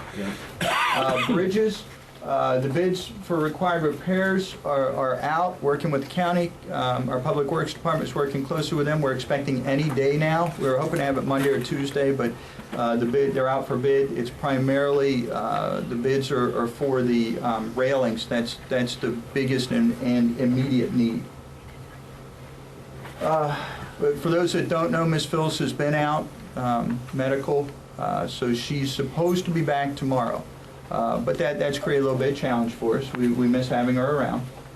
Our aquatics director Sarah, has given notice. She's accepted a position in Milford where she lives. Instead of driving an hour one way each day, she's got something about 8 minutes from her house. I'm very disappointed in her leaving.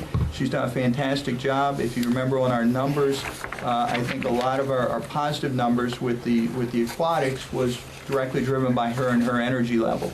We're in the process of interviewing. I've already had several interviews, and we will continue that process to make sure we fill it with the right person. The plus that we have right now, if there is any, is it's our off season. We don't have all 5 pools open. It didn't happen midsummer. Initial plans for the drainage project for the park, as there was a presentation midsummer that was given to us where the water, just wasn't draining up.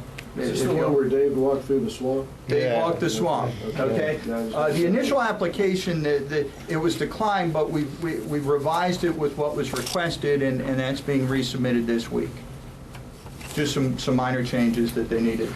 Bathroom, for those that don't know, on the 6th hole of the golf course, there's been shifting. They tried to solve it last year and or the year before. There's been some shifting since they built that block building with the foundation, and it's causing a larger crack to occur in the walls, specifically on the female side of the bathrooms. So we're having that. I asked Harlan to close that. I apologize for those that need those facilities, but until we know if it's a true safety issue or not, we didn't want anybody in the building. I don't need anything falling in on anybody. So we're actively looking at that. We'll come up with a solution. It's sort of a critical need. It is. Yeah, it is. So we're on it. I just didn't want anybody to think we didn't see it. Say again? The other recent issue that came up, we're looking at, and we're going to foreclosures in a moment, but increased cost associated with our collections of our past due association dues. And the update on foreclosures. I want to make sure everybody has a copy. I'm going to give you 2 pieces here, unless I'll ask you to start your way. I'm sorry, let me keep one of each, gentlemen. Yeah, Mr. Terry, go with that. Okay, what's coming around to you is our resolution FO4, which is the guidelines that we're following with the collection of overdue assessments. In addition to that, the spreadsheet that's coming around to you is the actual collection efforts. Following FO4, you'll see that they're grouped into, the board made a decision to do it in bite sizes, and they're in groups of 10 for the collection effort. We have had 5, we've got 5 groups underway.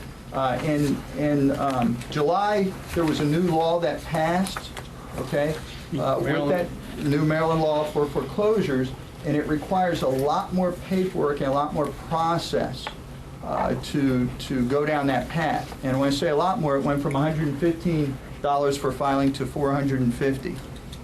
Okay?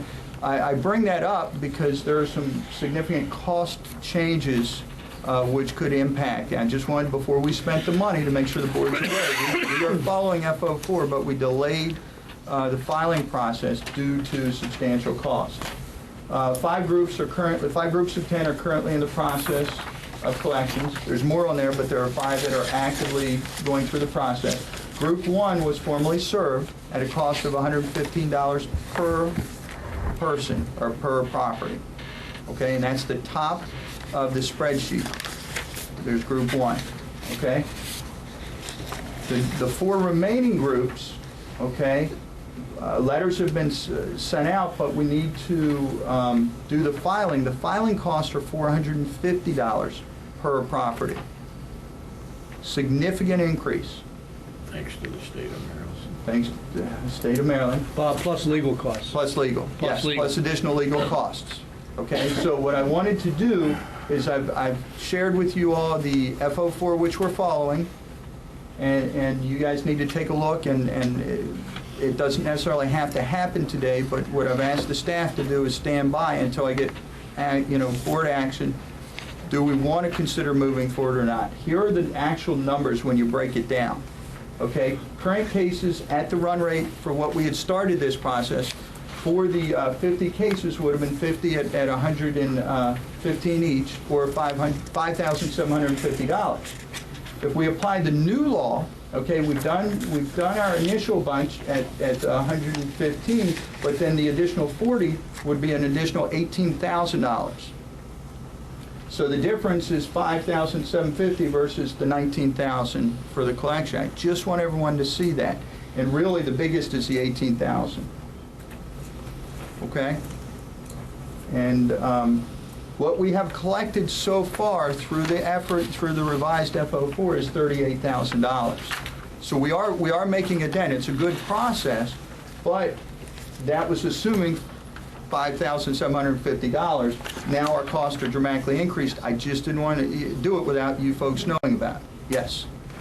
Yeah, you come back to us with a recommendation? We don't want to look at each one of these cases and figure out how much we're going to collect from them or anything like that. I'm not presenting each case. No, I know you're not. But Okay. What I'm looking forward, couldn't we establish a threshold and you recommended to us, hey, over these cases, this amount we're going to go, and otherwise we're not going to go, based on the amount that we expect to recover.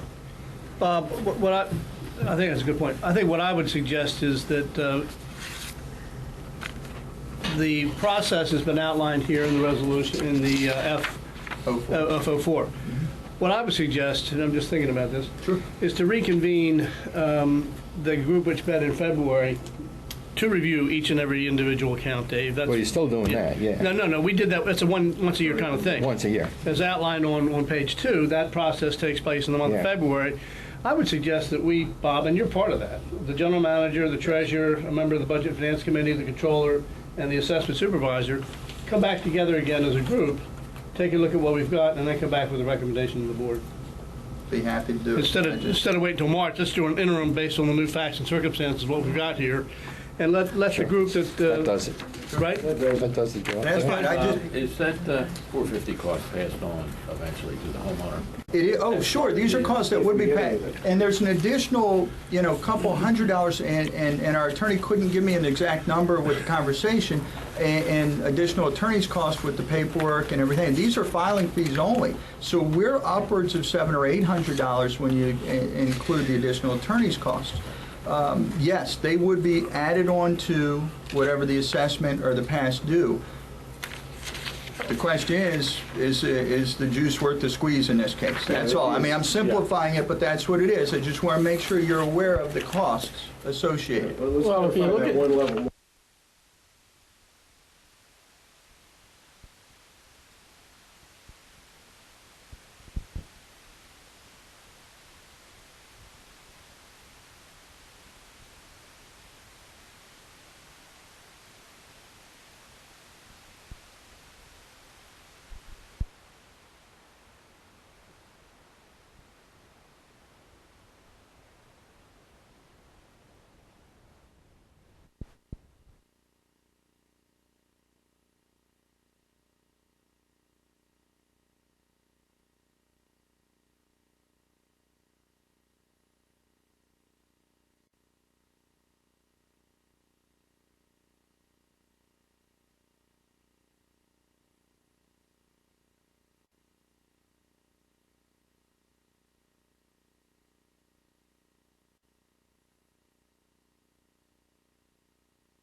that require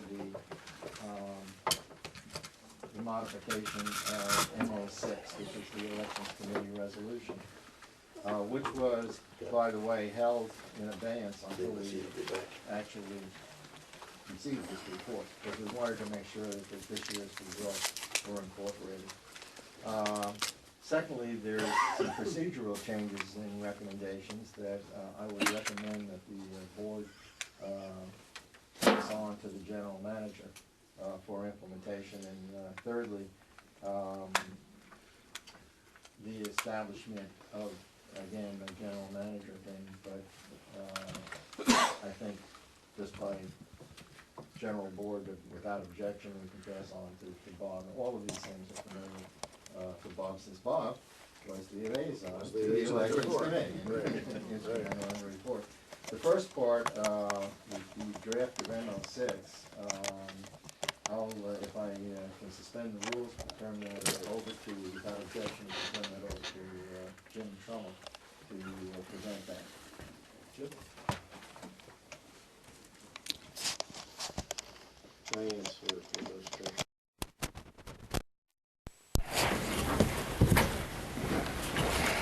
First of all, excuse me, a general comment for those who are attending. All resolutions submitted to the board appear on the association website under resolutions for review. And that also includes any particular comments that have been addressed to the board at the time of submittal. And all active resolutions are also available on the website. Do all the board members have their copy of the draft and comments that were sent? Okay. As noted in some other comments, this is the first of two required considerations of the resolution. The resolution cannot be passed until it's been on the agenda for two board meetings. That does not necessarily mean two consecutive board meetings. That just means two board meetings. Now, there were comments submitted along with the resolution when it was transmitted. I don't know how much detail each of you have had a chance to go into with the resolution. Bless you. My suggestion is that we consider this page by page. If we have to come back at a later date for more detail, fine. There has to be at least a second meeting anyway. And as we go, the half a dozen or so specific comments that I wanted to bring to your attention, we can consider as we get to them. Jim, those half dozen comments came from where? From me. From you, okay. Yeah. On what we have in front of us? Yes. Okay, so you've got some, okay. Does everybody have? There are two things we're working from, right? These are the two documents. Yes. The one in your right hand is what I was referred to. Yeah, you have it right there. Right here. Yes. Okay, yes. Okay. Yeah, okay. All right. This is fairly lengthy resolution. Material has been deleted from the existing resolution in some cases, and material has been relocated. And I'll cover that a little bit more detail as we go. The first page is boilerplate, I'll put it that way, including definitions. You want to go page by page? Yeah, I'll go page by page unless somebody wants to I have a question. redirect me. Okay. I have a question on page one. In the definition, it says eligible candidate. An eligible candidate is an association member who meets the bylaws requirements for election to the board of directors. Yes. It doesn't speak to any intent to be a candidate. In other words, anybody of the 8,440 members who happens to meet the criteria would be considered to be an eligible candidate? My suggestion would be, I mean, that's how I read that. If you meet the criteria, I mean, your assessments are current and so forth, then according to this, you're an eligible candidate. I wouldn't agree, Pete. If you go to the bylaw, you've got to submit an application to be considered, and the secretary has to pass on it. Okay, I just jotted here, and who declares himself or herself to be a candidate.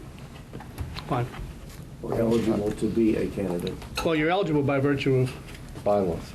Definition of candidate is someone who has self-selected themselves to be. They have taken some action to Right. say, I want to be a candidate. Right.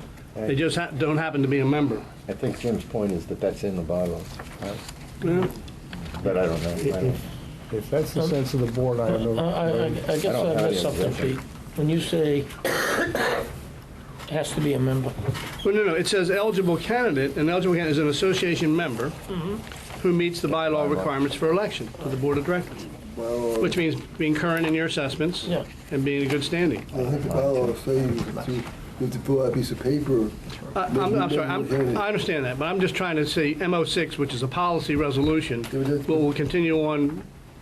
Meets the bylaw requirements. Each member who, this is from paragraph 502C of the bylaws, candidate applications. Each member who desires to be a candidate for election to the Board of Directors shall complete an application. I think Jim, that, I understand. What we're providing here is definitions within the context of MO6, that's all. I don't want to debate it. Let's move on. Let's move on. now the point's been made, and I'll change the. I mean, I think it'd be very simple by saying an eligible candidate is an associated member who meets the bylaw requirements for election to the board of directors and who declares himself or herself to be a candidate. I'll get words to that effect in there. Fine. Okay. Okay. Anybody else on page 1? Page 2, let me make a comment about page 2.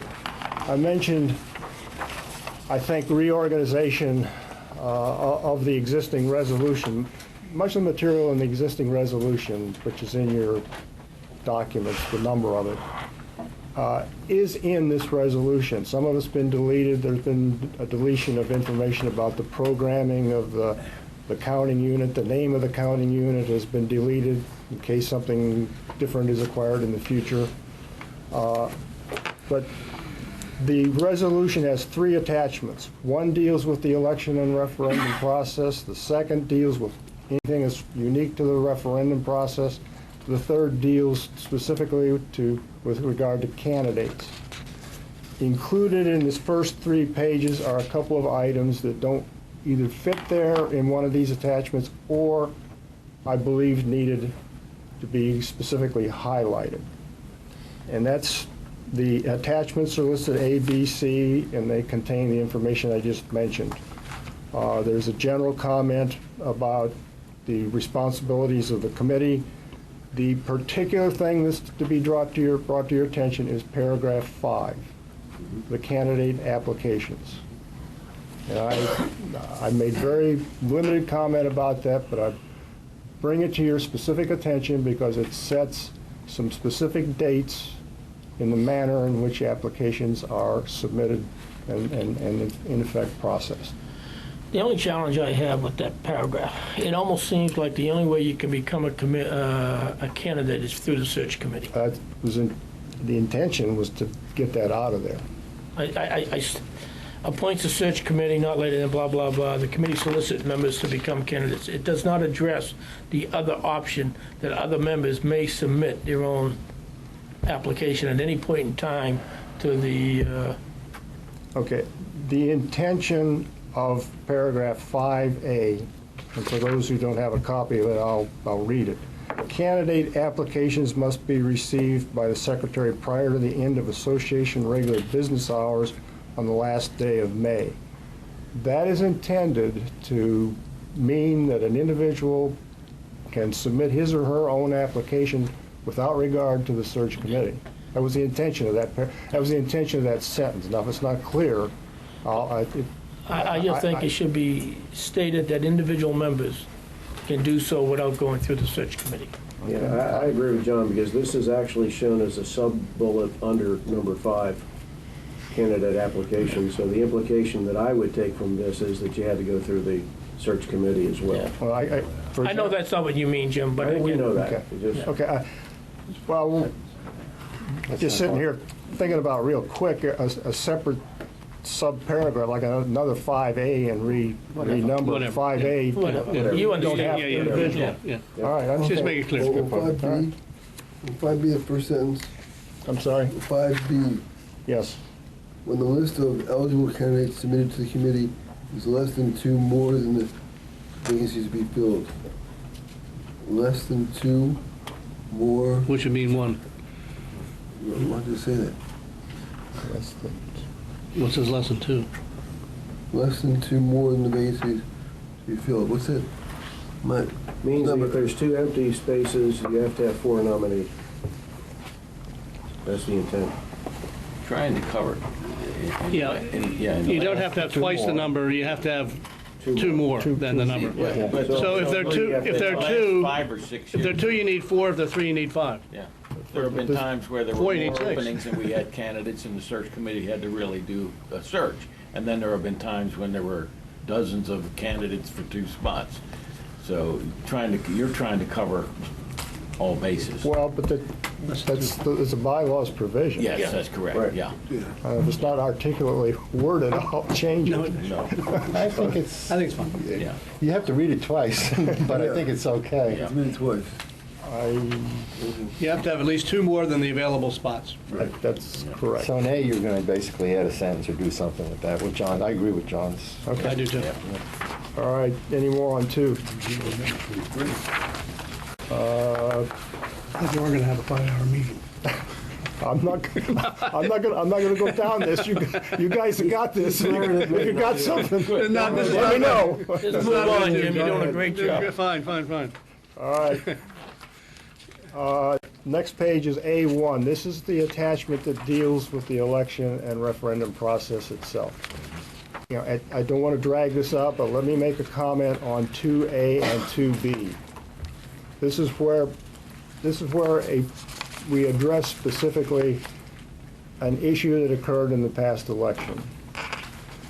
And this is to reinforce that you do not send out ballots to each owner of a property. Right. That's specifically why 2 is in there. Now, an additional comment where it starts in 2A, only a single ballot was required, et cetera, and then in 2B, the ballot and election and referendum materials, that would be better worded, and I would like to change it to say only a single voting package is sent out to avoid any implication that there is always only one ballot used. It's possible that you would use more than one ballot. I don't want to be confused that we're going to send out only a ballot in any given time. Okay.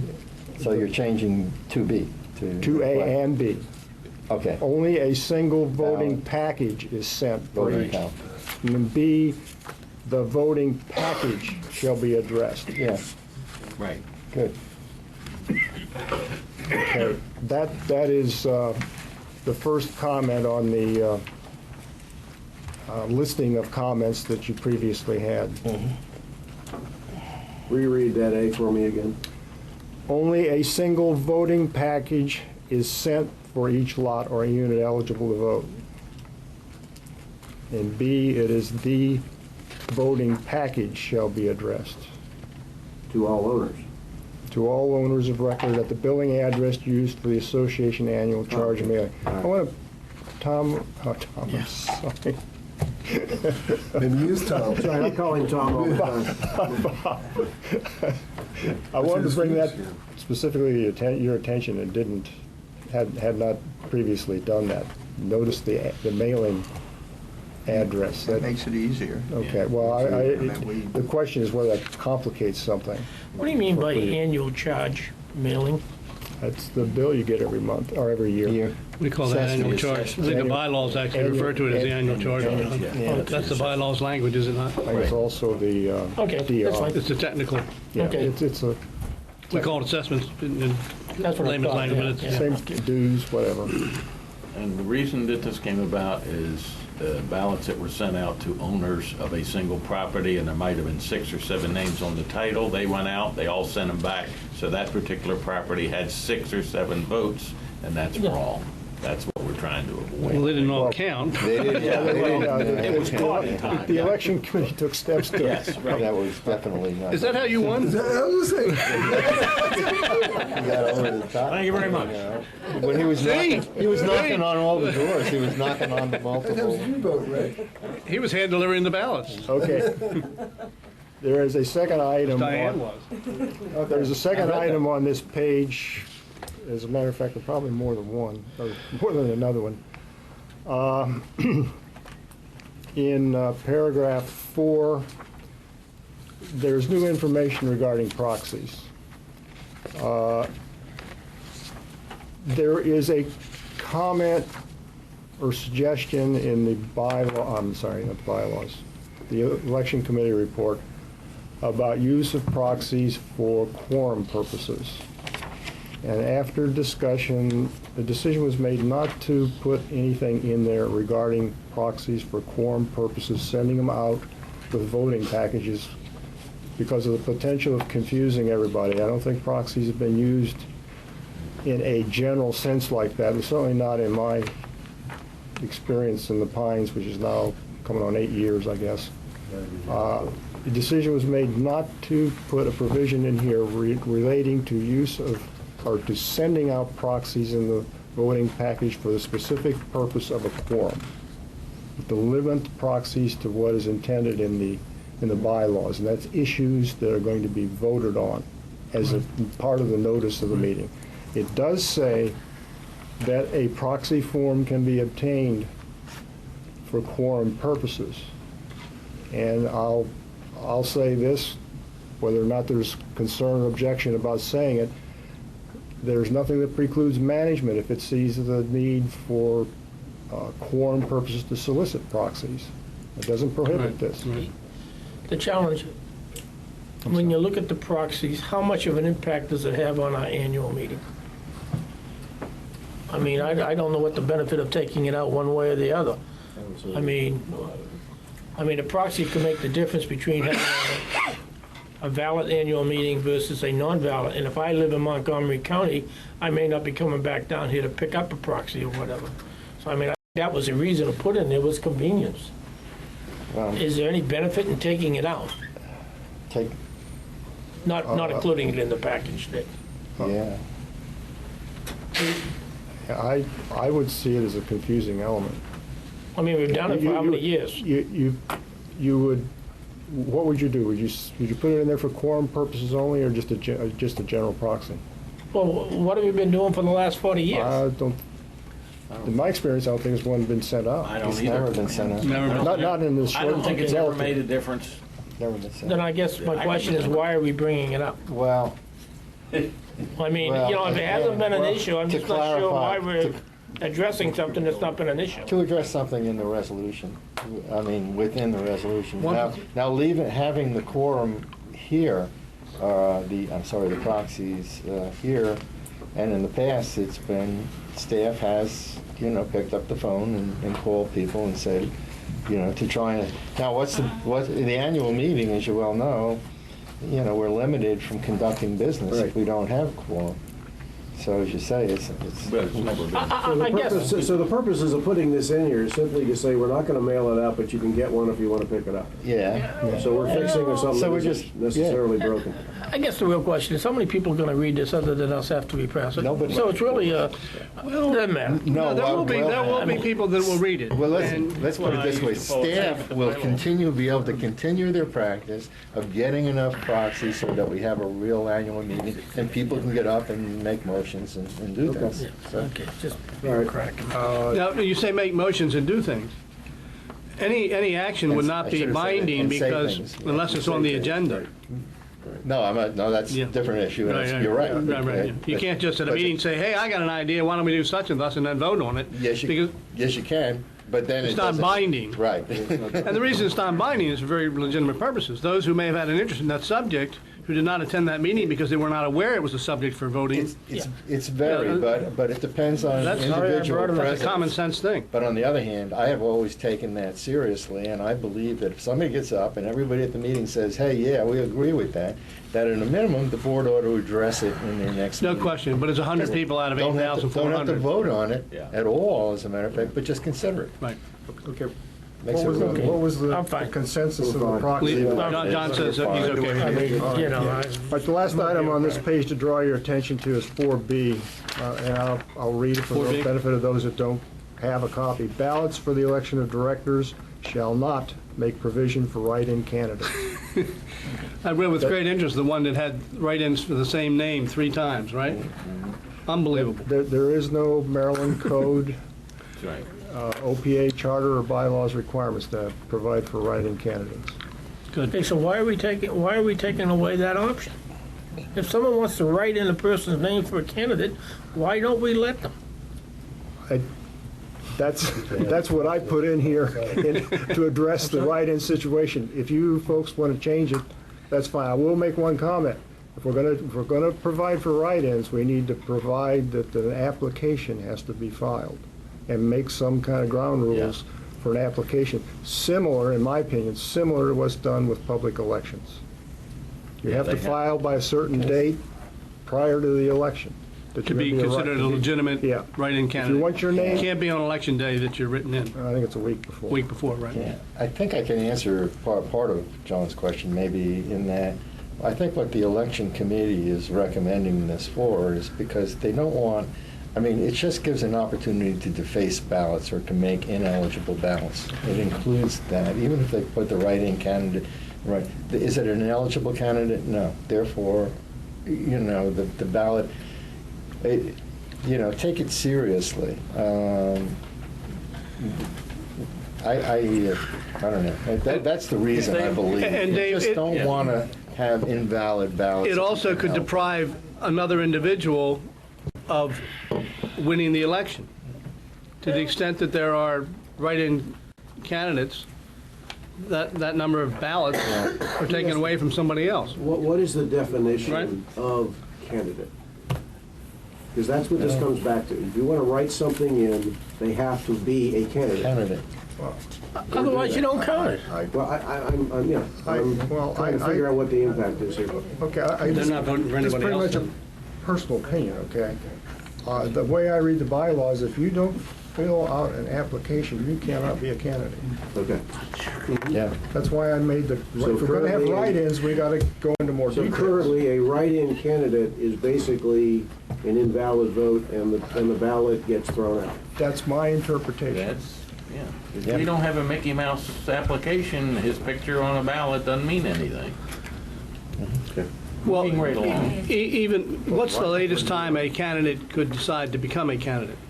That's by the appointed date of what, June 1st? This one is June 1st. June 1st, right, yeah, June 1st. So anybody up until June 1st, regardless of whether they've gone through the committee or not, can say, hey, I think I want to be a candidate, and get some people to, and you can do that. But And to be on the ballot. And I don't want to belabor the point, but in addition, based upon what you were saying, a write-in candidate could file an application a week before closing and be a valid write-in candidate. If, in a public election, yeah. Yeah. But we don't go into that kind of Okay. detail. That's Maryland law. in this. I don't- I- It's Maryland law, yeah. yeah. Okay. All you're stating here is you're not going to have a blank line item for a write-in. That's right. Okay. Diane, how many were there, I'm sorry, there were how many? 111. 111 this time.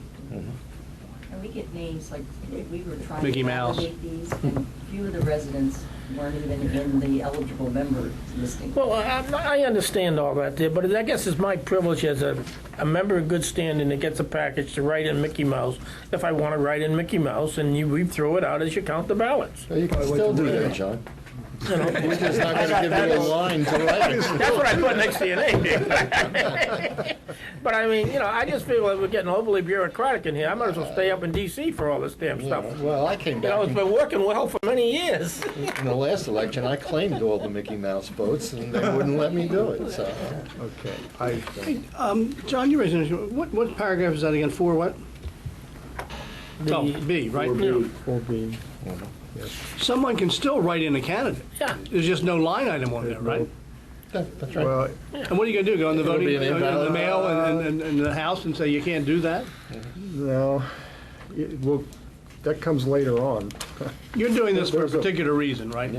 And this is a recommendation coming from the committee? It comes from the Res- committee. Yeah. Resolve one way for Yeah, another. I'm willing to go along with the If- committee's recommendation. Later on, if you get into the ballot criteria, you're going to be defacing the ballot. It shouldn't be counted. Well, again, I'll go along with the recommendation of the committee.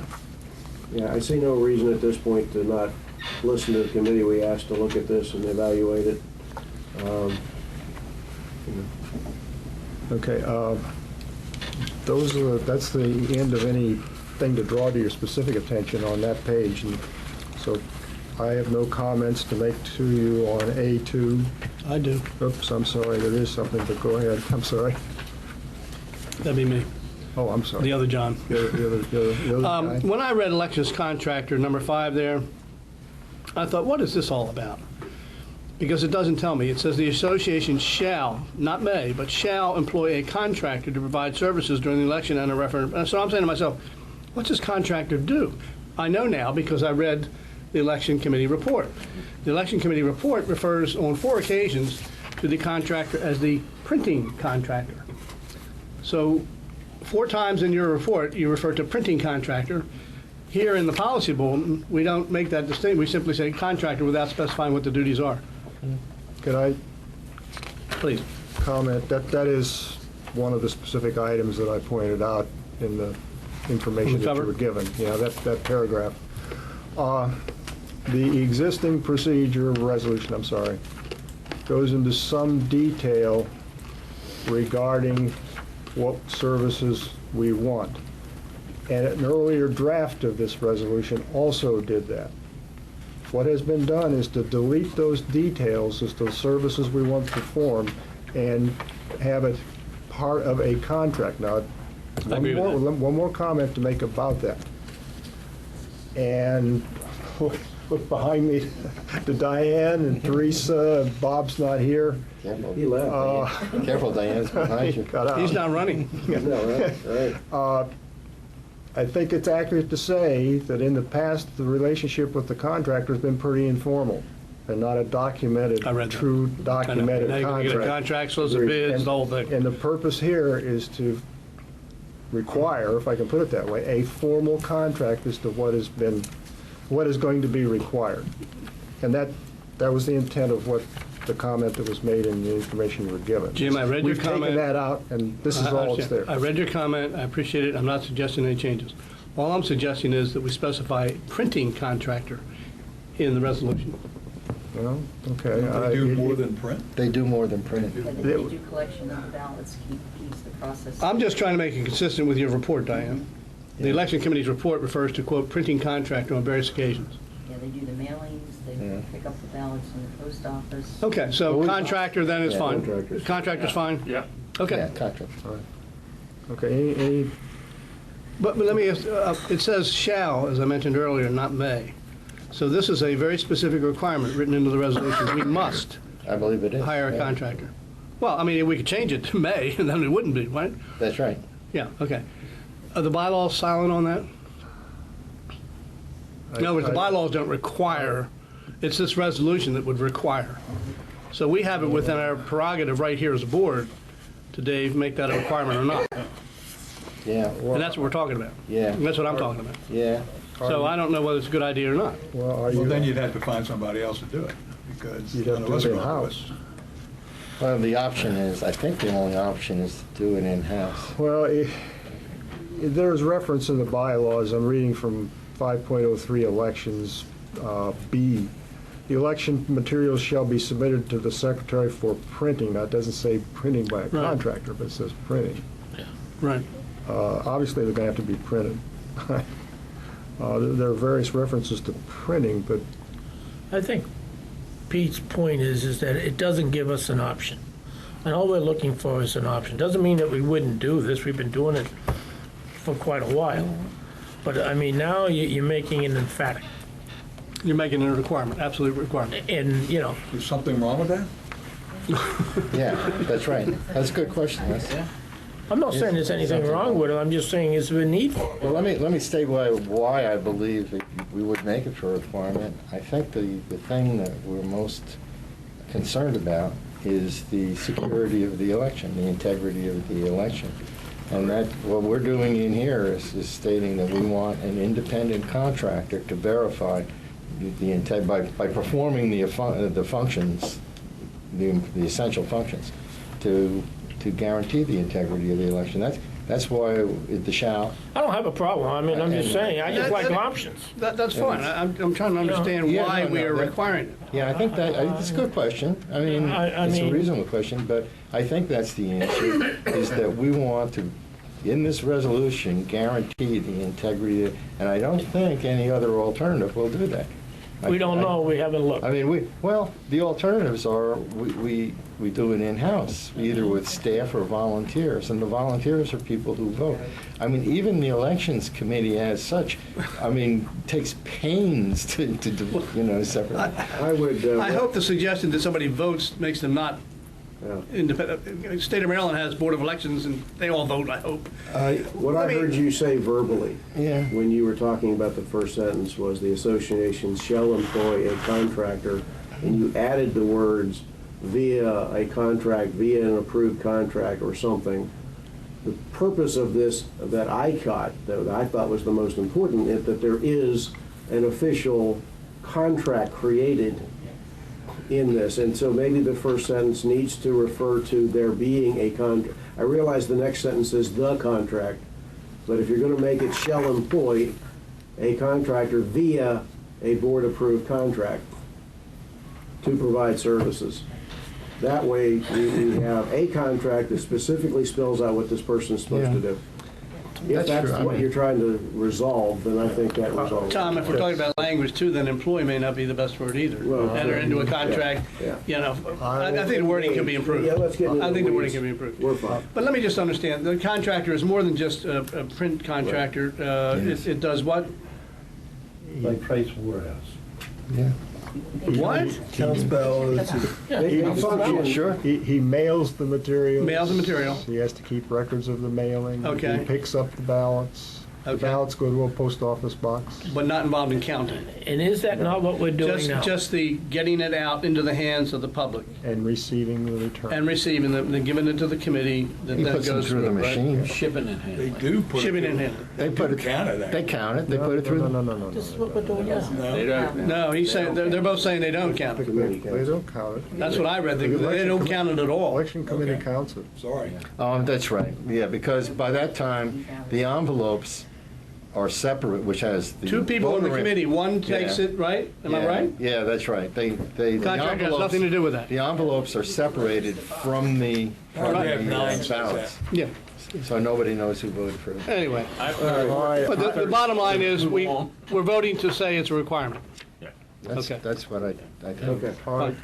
I have no further comments brought to the board's attention specifically, so if you want to continue through these pages. I want one more page, B1.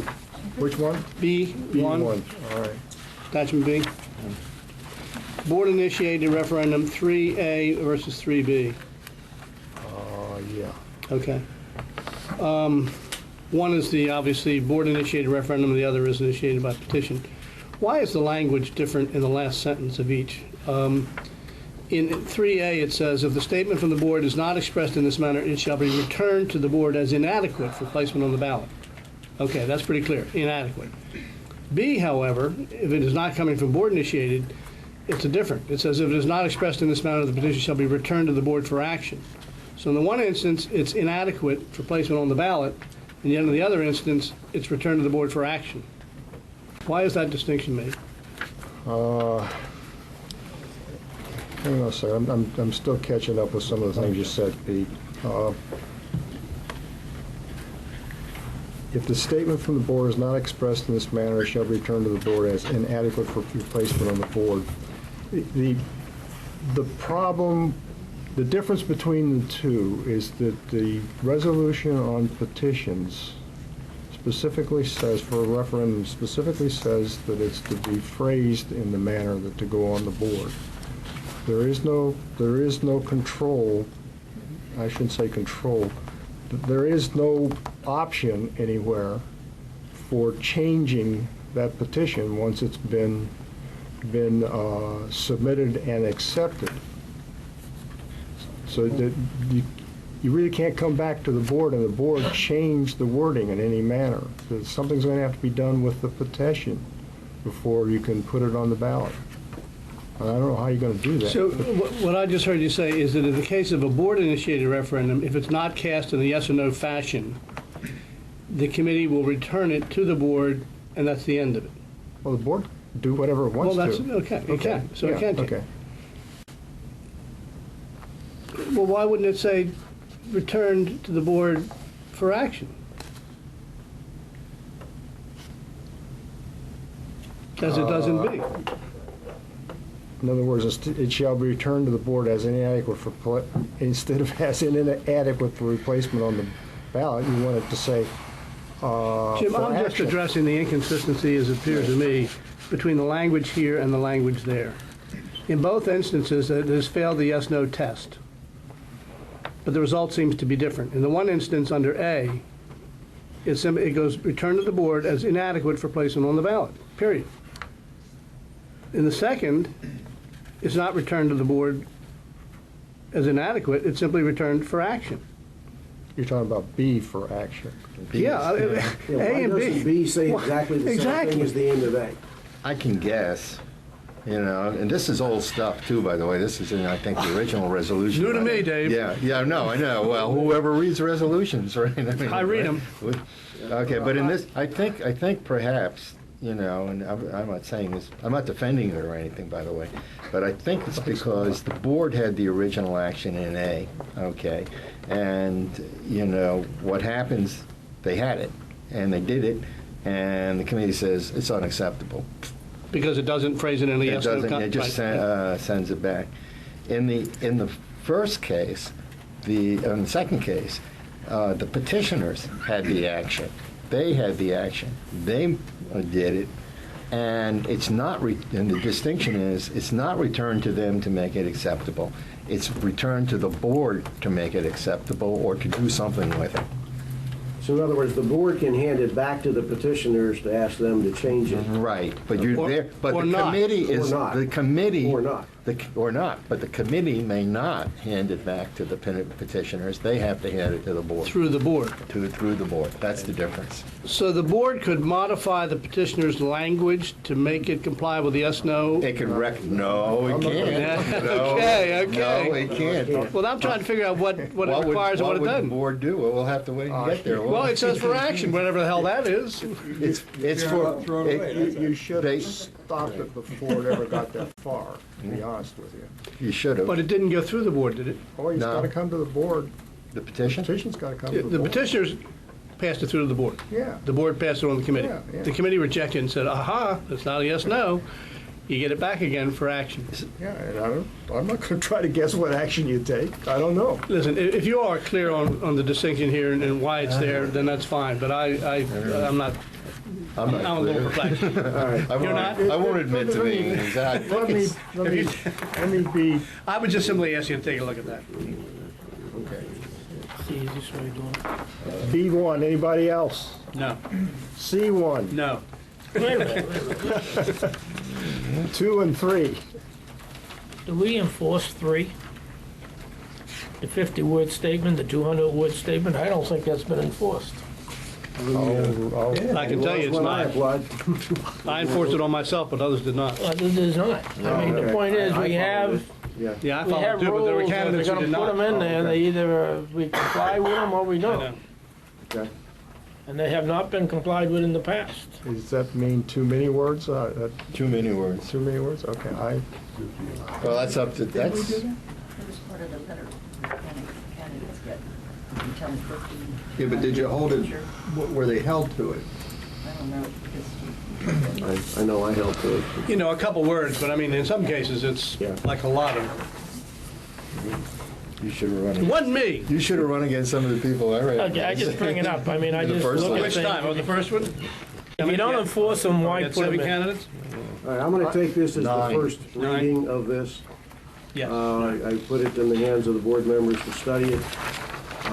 Questions back to you, Jim, and to Dave. Thank you very much for this. just one comment. I don't have any problem receiving comments from anybody. Members, whomever else. My email address is not on the website. I have no problem, Bob and Teresa, if my email address is posted there. That'd be good. Very good. If you don't mind. All right? Thank you. Fine. Appreciate that. Thank you. You're a better man than we thought. Tom, the second part of this, if I can move into it fairly quickly, I'd like to move that the following procedural changes and budget recommendations be forwarded to the general manager for consideration and action. What are we doing? Okay, we're moving into the second part of the recommendations from the Elections Committee. Yeah, yeah. And there are 4 things. Fine. Establish June 1st as the official date when signs can be placed by approved candidates. In the case of a referendum issue, signs may be posted not earlier than the day after the public hearing. Okay. GM will publicize this information in a timely manner so everybody knows when the signs are going to go up. Coordinate with the Elections Committee in establishing a formal contract and specifications for the printing and handling of election materials. We contract to a contractor, but we don't have a contract. Okay, and I think Bob's well aware of this. Yep. And given the current cost of around $10,000, attempt to solicit competitive bids if you can. Establish a budget line for the purchase of a new up-to-date ballot counting machine and an associated maintenance contract. Notice I say establish a budget line, but that funding it is a different story, and that's up to you to do. Sure. And establish a budget line or earmark funds from another line for miscellaneous OPA Elections Committee expenses, such that they can have a little budget and don't have to come, with their hands out. That's everything. Can I get a second to that motion? I'll second that motion. Discussion? Yeah, I have only one. I agree with it, but I have only one. Budget line item. I'd hate to see us get into establish a line item for each and every little detail. I think the objective here is to get it in the budget, right? Yeah, that's what I said, or earmark for... Yeah, so having it as a separate line item is not necessarily your intent. Up to Bob how it... Just include it in the budget. It's needed. Yeah. Just so long as you include it in the budget, and we don't even have to budget it. We could, say, hey, can't afford it. You're recommending it be included in the budget. All in favor? Aye. Okay. Okay, and this last one, I don't think, well, not last one. Without objection, the association as secretary is requested to establish and maintain a repository of election materials, including policies, reports, checklists, mailing data, and the recommendations listed in the 2010 Elections Committee report. I didn't repeat all of those, but there's something like 7 suggestions, which is sort of their pass-on suggestions to the next committee, and we want to make sure that's retained from year to year. For information, the Elections Committee notebook, ballots, envelopes, residential listings for 2010 will be retained for 1 year in the OPA Administration Building, and materials for 2000, 2008, and 2009 have been destroyed. Also, I'd like to note, we put in the responsibilities of the search committee. They appeared in M09, and we put in 3 things that they're supposed to do. And one of them was to try and record who they talked to while they were searching, so that the next search committee can come and say, hey, they talked to this guy last year, and he was on the fence, or he couldn't do it then, or this person. So anyway, if nobody objects to that. One question, David, as far as the elimination of the notes and all of that from the actual, is there a HOA state guideline for how long we have to maintain voter records? Is this within compliance of that? I do not believe so, but I don't know either. I'm not certain. Okay. I don't You're think saying so. there's not, Jim? No. Okay, fair enough. Okay, and lastly, I move that the board formally acknowledge and applaud Chairperson Diane McGraw, the hardworking members of the Elections Committee, many other volunteers who showed up at the annual meetings and so forth, and the OPA staff for their superb efforts in conducting a smooth election and for the excellent report that was submitted to the board. So moved. Second? I don't think we need discussion on this. No. All in favor? Aye. Amen. Thank you very much. I agree. That report was very thorough, extremely well done. Thank you. Okay. Moving on. We have one, Dave, addition to the Planning Commission. I met with Dave in the Planning Commission group a few weeks ago. Dave, I know you put together some information for us to look at? I printed it last night. Oh, yeah. Printed it. We got it from I've got it, but I don't want to go look for it. Did you want it for distribution? It can be distributed, there's nothing. Whatever that word. I didn't expect a lengthy discussion on it, really. I didn't know if you need, so I printed It's it. because at this stage in time, it's a heads up to the board, that, Right. look, we've got some issues that need to be resolved. And what I'm doing is looking for board input to try and move this thing on. I will say, for the camera, that the committee terms of Chairperson Art Sachs and Doug Slingerland have expired. And in particular, I'd like to recognize Art Sachs for the yeoman service that he's given to this committee for, I think, the last 6 years. And I can't really say too much about that. We have other members of the committee who indicated that they do not wish to chair. So we're looking actively for people that are interested in doing this.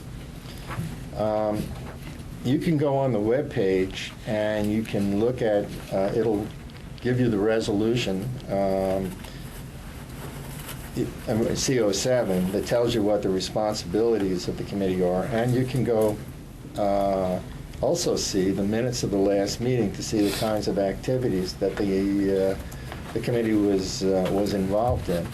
I don't know how far back they go, but I can tell you, over the years, a lot of the significant long-term planning issues were addressed by this committee. If you look at the resolution, there's kind of two things that they do. Even though there's 5 sets of responsibilities, 3 of them talk about developing a comprehensive plan. Our last comprehensive plan was 2000 and 2002. And It was updated. It was updated, and it was written in 2000, it was updated in 2002. Those are the ones. And what the committee did do was go back and read that plan. You were part of that, John, and determine, exactly how much of it was followed. I mean, did it make sense? And I don't remember the exact percentage, but the large percentage of the things that were in the plan were in fact achieved and accomplished in Ocean Ponds. We have an outline for a new plan. The committee has put it together, and we have very rough drafts of the new plan. One of the things I think I'm asking the board to decide is whether or not we want to proceed and take the next step on it. Do we want another comprehensive plan? If we do, I think it's fair to say that we have to support the group with a support effort to be able to do heavy editing and publishing in the plan. If we're going to put out a plan, it should look like a plan, like a good plan. And I think there's a lot more internal work that we can do before we get to that point. That's just a question for the board.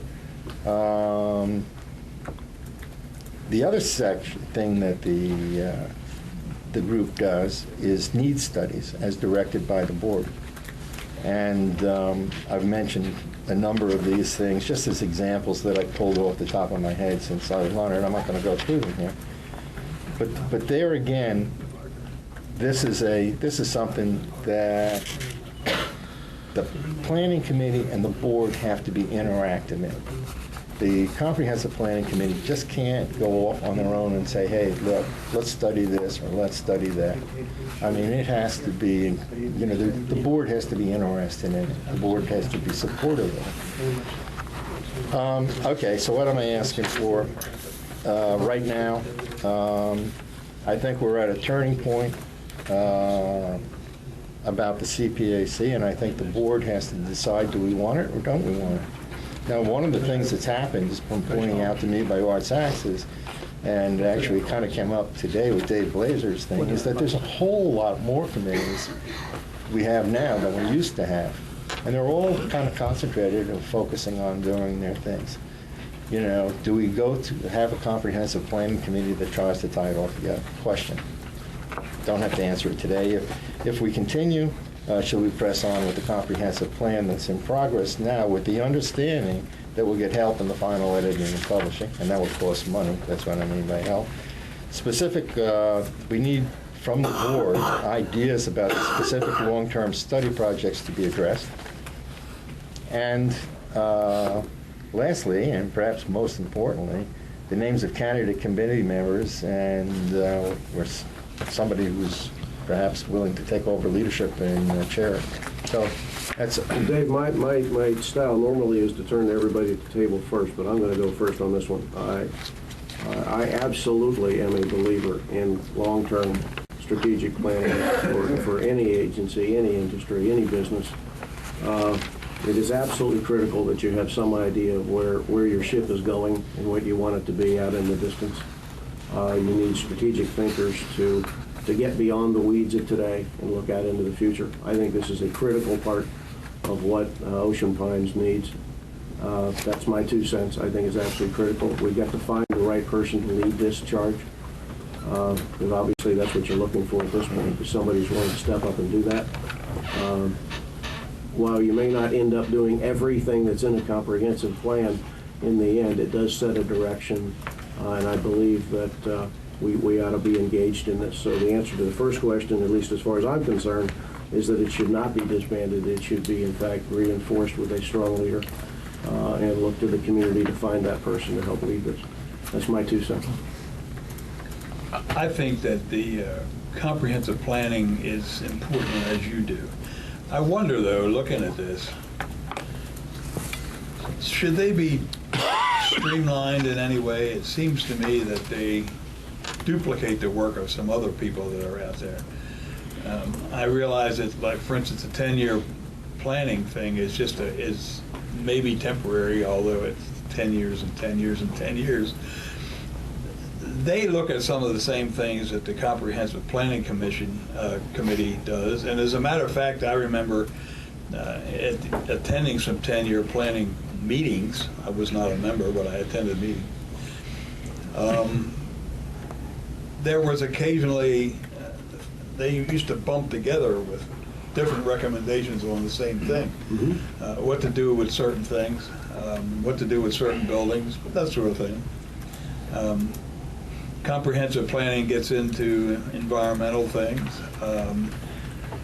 I just wonder, do we need to streamline it, maybe tone down what they say here that they have been involved in? Well, when I've worked on comprehensive planning before, you rolled up to that committee the work of everybody else. You didn't duplicate the effort. You may not always end up agreeing with it. That's fine. You have your own freestanding long-term group that's looking at the strategic plan. You don't have to agree with everything that's handed to you. What you don't do, and I agree with you, Les, is you don't have 2 different people necessarily studying in depth everything that's going on. But there's got to be a coordination, which I think is what Dave was talking about, was, getting the other committees involved so that we avoid some of that. But your point's well taken, right? Yeah, Adrian? I just want to make sure that the general manager is the one that has a lot of input on what he would like to see come from it and what he already has put in plan, because I know Robert's very familiar with the 10-year plan and what we have and what facilities have to be taken care of. And the ducks are probably already in a row in your mind.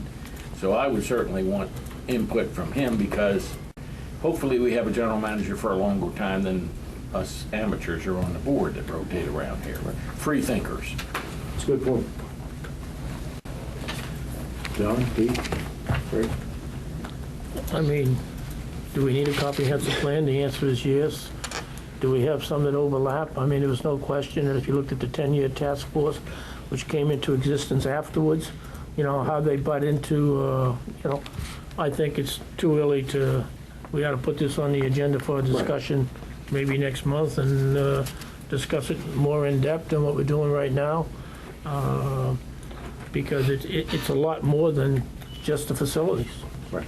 Okay, can I ask John, though, that the board members consider this, and I wasn't looking for an answer today. I know. And provide ideas in those 2 areas, particularly in the longer-term studies, because having worked on the 10-year task force, I've seen areas where, a little 2-week study that I did with Jim Duke and we presented to the committee, for example, our area, is the kind of area you say, well, you know, that could have been done before. I mean, it really could have. And so, and there are, I give you a couple of, I just took these off the top of my head, sample study type things. And I'm not trying to sell them, or I'm not trying, I just, as examples of the kinds of things you all might think of. I'm just bringing this up because on the 23rd, I think it is, we have our next meeting. Yeah. Art will still chair that. That'll be his last chair. And I'd like to be able to come back to the committee, talk to them, get their ideas, and then maybe I'll come back before the next meeting to all of you with, you know, here's what I heard, here's what, you know. I think the affirmation around the table is if this group continues, you know, we clearly want to send a message at their next meeting, keep going. Yeah. You know, we're not looking to disband you. I do agree with John. I think we can do some more homework, bring it back to the next meeting, add some more detail. So thank you. Appreciate it. Okay. He said, John. IRS. Well, you know, I'm just trying to. I'm in get favor of there. planning. I'm in favor. Yeah, I know you are. Figured you would be. Okay. Pete, IRS. Yeah, I'm not going to go into a lot of detail, but let me just report. We have involved the firm of PricewaterhouseCoopers, which, by the way, has changed its name to PwC, formally, here recently. In any event, I've had several conversations. Bob Thompson and I have had conversation with the partner from PwC out of the Philadelphia office who specializes in this area. He more recently, just last week, had discussion, a very good discussion, he reported to me, with our attorney out of Baltimore who is representing us and has been representing us here at Ocean Pines in this IRS matter. And so we have a decision to make. We have an August 30th tax court decision which affirmed in some respects the IRS's position and in other cases found in favor of Ocean Pines. But we need to make a decision by within 90 days of the August 30th date as to whether or not to appeal. I think the thinking of the PwC and I believe our counsel in Baltimore is that it should be appealed. We have not obviously made a decision. We don't have all the facts to present. One of the things we have to consider is the cost of such an appeal in light of the costs of not appealing, which is the payment of the assessment plus the interest. And there have been some calculations done on that internally here, so we have a better handle on that than we did last time we talked. But we have to make a business decision as to whether or not we incur the costs of pursuing this. The appeal would be to the Fourth Circuit Court. Beyond that would be the Supreme Court, and we don't see that as something we're probably going to be involved in. And by the way, you don't have an absolute right to appeal to the Supreme Court anyway. So I think we have to view this as our last opportunity to prevail in this matter, this decision to appeal to the Fourth Circuit. So we need to make that decision probably in the next few weeks. We don't want to wait until the end of November to make that decision. What I would suggest is that we have and we'll talk about this in a little more detail in the closed session, but I think for the public to understand right now is that we are seriously considering the appeal in light of the cost of that. Much of the cost, the case is pretty good. The conversation between the PwC partner and Steve Gavarter with the firm of Gordon, Feinbach, and Rothman in Baltimore, they both have some pretty strong feelings about our case, but you never know when you get into this situation. But certainly given the numbers involved here, it would be my inclination to proceed with it, but that's a board decision, certainly not mine. But I think we need to do a little more work to better quantify the exposure, as best we can estimate the costs. You never know on the cost side of it. However, we do know this, and I've had this reaffirmed by the PwC partner. Our attorneys in Baltimore have done, in his opinion, a very, very fine job. And the case is there, so we're not starting from scratch. We've got the facts and circumstances there to be able to put together the appeal. So we need to talk about it further, and we need to further refine. I think I would like to point out, I think I said this at our last public meeting when I was asked for an update, and I just mentioned a moment ago, the tax court case did find favorable to Ocean Pines in two respects. And the initial assessment, I just want to share some numbers with you. This is all public information, by the way. So The original assessment, and we know it's for the years 2003 and 2004, and obviously this is related to the profits from the parking operation up there at the Beach Club. The original tax assessment was $66,000 for 2003 and $94,000 for 2004. They also hit us with some penalties, additional tax, they called it, of $16,000 for 2003, and 2004 was $24,000. So the IRS had contended, and this is before interest, $200,000 for those 2 years. The tax court found in our favor in 2 of the 3 respects. The IRS has since come back with a revised assessment. That revised assessment is for $80,000 rather than the $200,000. So now we've done some calculations for years beyond that because we do have open years of 2005, 6, 7, 8, 9, and 10 now. We haven't followed it, so we have those open years to contend with. But in no event is the amount for any particular year in excess of $100,000 under the formula that came out of the tax court case, which, as I said earlier, resulted in rather than a $66,000 or $87,000 total in 2003 became 27, and the 2004 amount of 118 became 53. So we're looking for those 2 years at $80,000. The interest, by the way, are $12,000 for 2003 and $19,000 in 2004. So the issue is not so much those 2 years, but it's obviously in the subsequent years which are still open. So we need to convene, figure it out, make a good business decision, and proceed. Yeah, the good news in that, Pete, what I hear you saying is that those that have been working with us and defending us in this case, in fact, have won issues for us. We haven't, in fact, we've won more than we've lost at this point, so we'll see where the numbers are. So. Yeah, I must say one other thing. The particular citation of the tax court in rendering its decision that we were subject to unincorporated business income tax rested on something called the flat top case. Flat top, right. And I got a little more information about that. And the issue there is whether or not our parking lot is open to the broad community or not. The flat top case, our lawyers and the PWSC folks believe is not a good precedent to be used to compare to Ocean Pines. The two situations are dramatically different. The flat top case involves a community which has 80 full-time people, 80 full-time, versus our somewhat larger community. It also has 375 lots versus our 8,440. So in that particular case, which was decided by the Fourth Circuit 21 years ago in 1989, dramatically different than Ocean Pines. I mean, our community of 8,400 is our community. In the flat top case, it was 375 lots and only 80 people year-round. So there's enough of a distinction there to make it that's just vastly different in the words of the attorney. So I'll leave it at that. Thank you, Pete. Appreciate it. John. I think we need to go over the PAL list and pending action list and see where we are on some of these items. Dave, the first one up is the resolution review. That has to do with the elections, I'm assuming? Yes. And we've just basically completed that with Jim?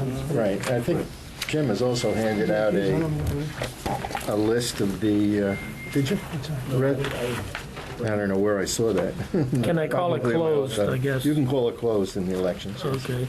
On the amenity policy review, that we can call that one closed, if I remember right. Yes, that's correct. The comprehensive election procedure resolution will have the second reading, I assume, in November. Mm-hmm. Comprehensive plan concept will not have another meeting in October? Yep. I mean, November? No. Well, they're actually meeting the 23rd. But Well, they will, but I mean, for our agenda, right. and we will then make our decisions from there. Yep. Compensation / benefits, Pete? Yeah. Any status on that? Yeah, and actually that's benefits, not compensation, but that, we should cross that off the list. The Benefits Committee, I rendered a report to the general manager here recently, yesterday, get it off my list, with some recommendations that came forward from that Benefits Task Force, but it focused only on benefits, not on compensation. But that report has been rendered to the general manager as of yesterday, so we're finished our charge. Okay. Golf out, that's done. Outsourcing study. Mm-hmm. F&B outsourcing, I'm assuming, is done. How about the financial management manual, which is the budget and finance? That's been tasked to the Budget and Finance Committee. This is something that Bill Rako worked on Right. quite a bit this last year, and it was decided that the best group to carry that forward and to take what Bill has done, which was really a fair amount of work on the part of Bill Rako.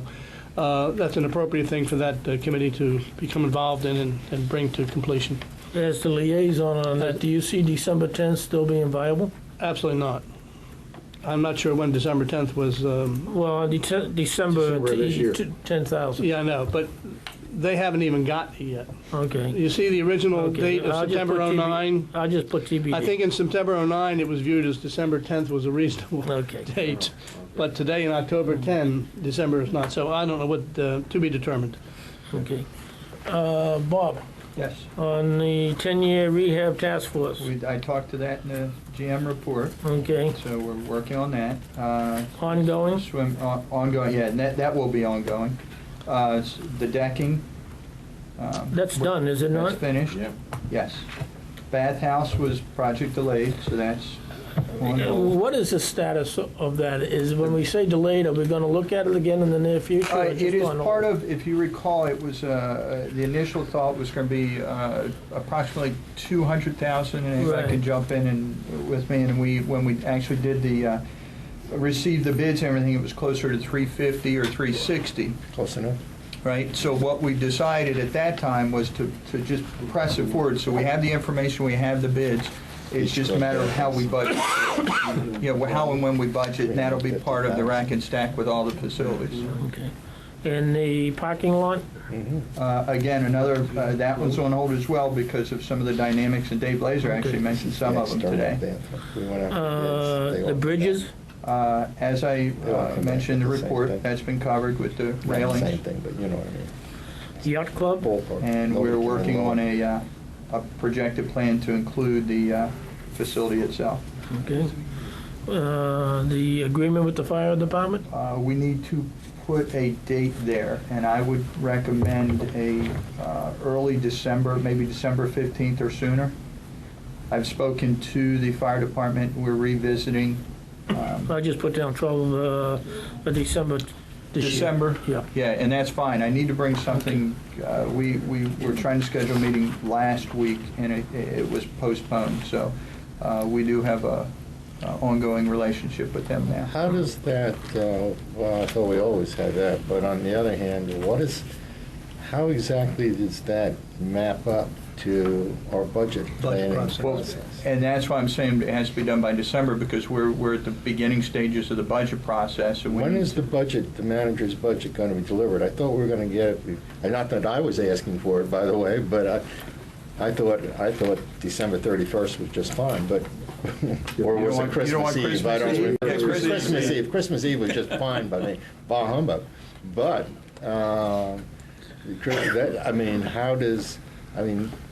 if you're going to do it earlier than that in the budget, and Probably you're just going to come to some kind of, bring to the board some kind of an understanding and agreement on some of the critical issues, it seems to me that's too late.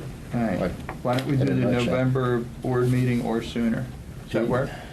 Yeah, I'm concerned about the timing here as well, the budget process. I mean, look at the time it has taken us, and we're still wrestling with whether or not to outsource golf, / food and beverage and so forth. It takes a long time.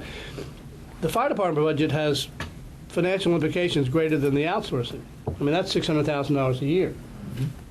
One of the key elements of that, Bob, is the fire department's audited financial statements. Have you received the audited financial statements for this year from the fire department? Their year ends, by the way, the same as ours does, April 30th. And so ours was published at the end of July, I believe. I mean, that's an important element in terms of what we do going forward. And so I would encourage, not only encourage, I would request.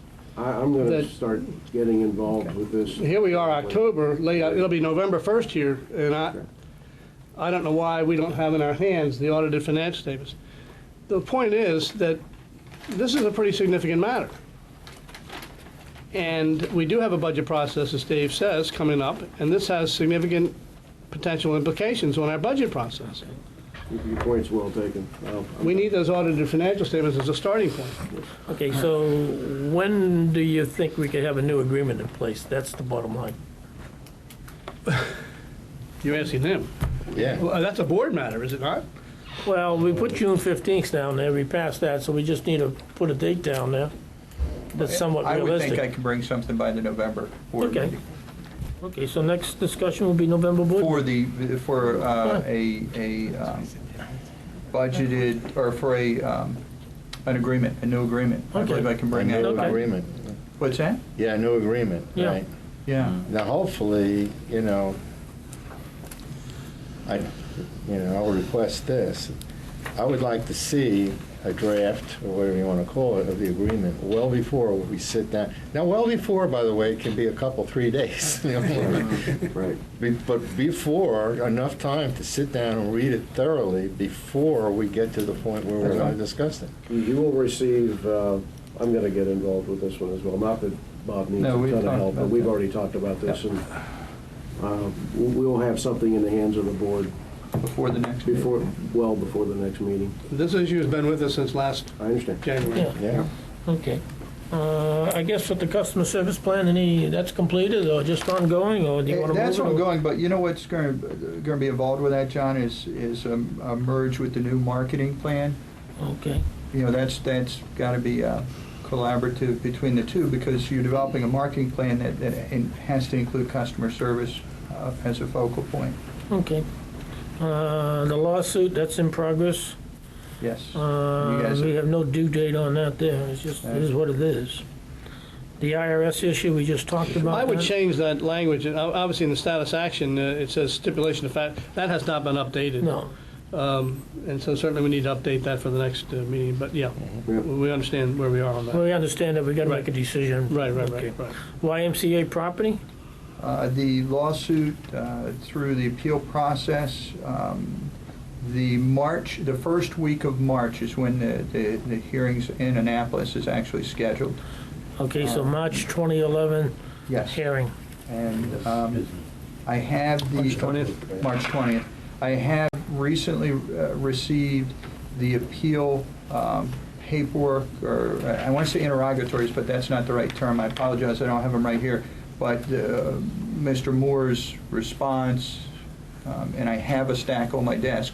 He didn't print one for each board member because it's a pretty thick document. I have it. You guys are welcome to have access to it. Any action on part of the board? Not at this moment. Okay. No. OPA website?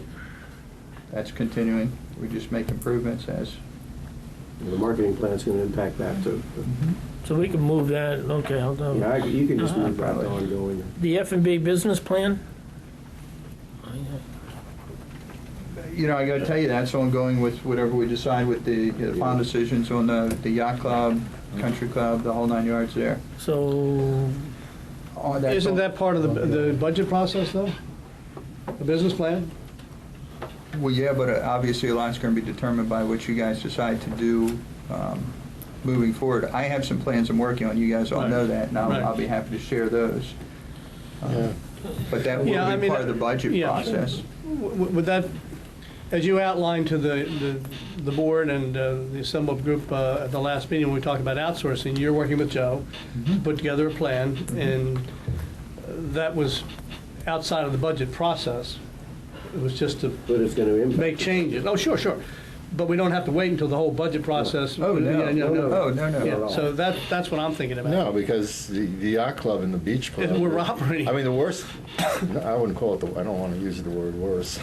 But in the case that we go to golf course management, outside management, all you're doing is separating or segregating the Turns Grill and perhaps, I don't know, some of the catered events or something that would be used the venue of the country club in it. But I mean, your business, the main business plan, of course, is catered events and at the yacht club. I mean, And we're in the process of developing a plan for that. Yeah. And part of it was with the 10-year task force, where I showed you we're analyzing the facility itself for the use, and then we're also developing a plan of action to keep it open, to keep it pressing forward. That's part of the business. That's the current use, and then you've got the one about the 10-year task force, And where does it proceed on the renovation, major renovation or rebuild of the yacht club, which was the last place we were at, I think. Is that a TBD? Because we're really not discussing these per se. Yeah, I it's mean, TBD. Yeah, okay, so we'll just Wait a put- minute now. Big TBD. In my mind, there are two separate things here. One is a longer term as it relates to the facility, what it's going to become. The other is Yeah. short-term improvements that are going to be made. Right. Instead of outsourcing, we're going to make them internally. But we're not, but when are those going to be done? I'm in the midst of working on the short term now. You're right, the short term, yeah. Yes. Right. Right.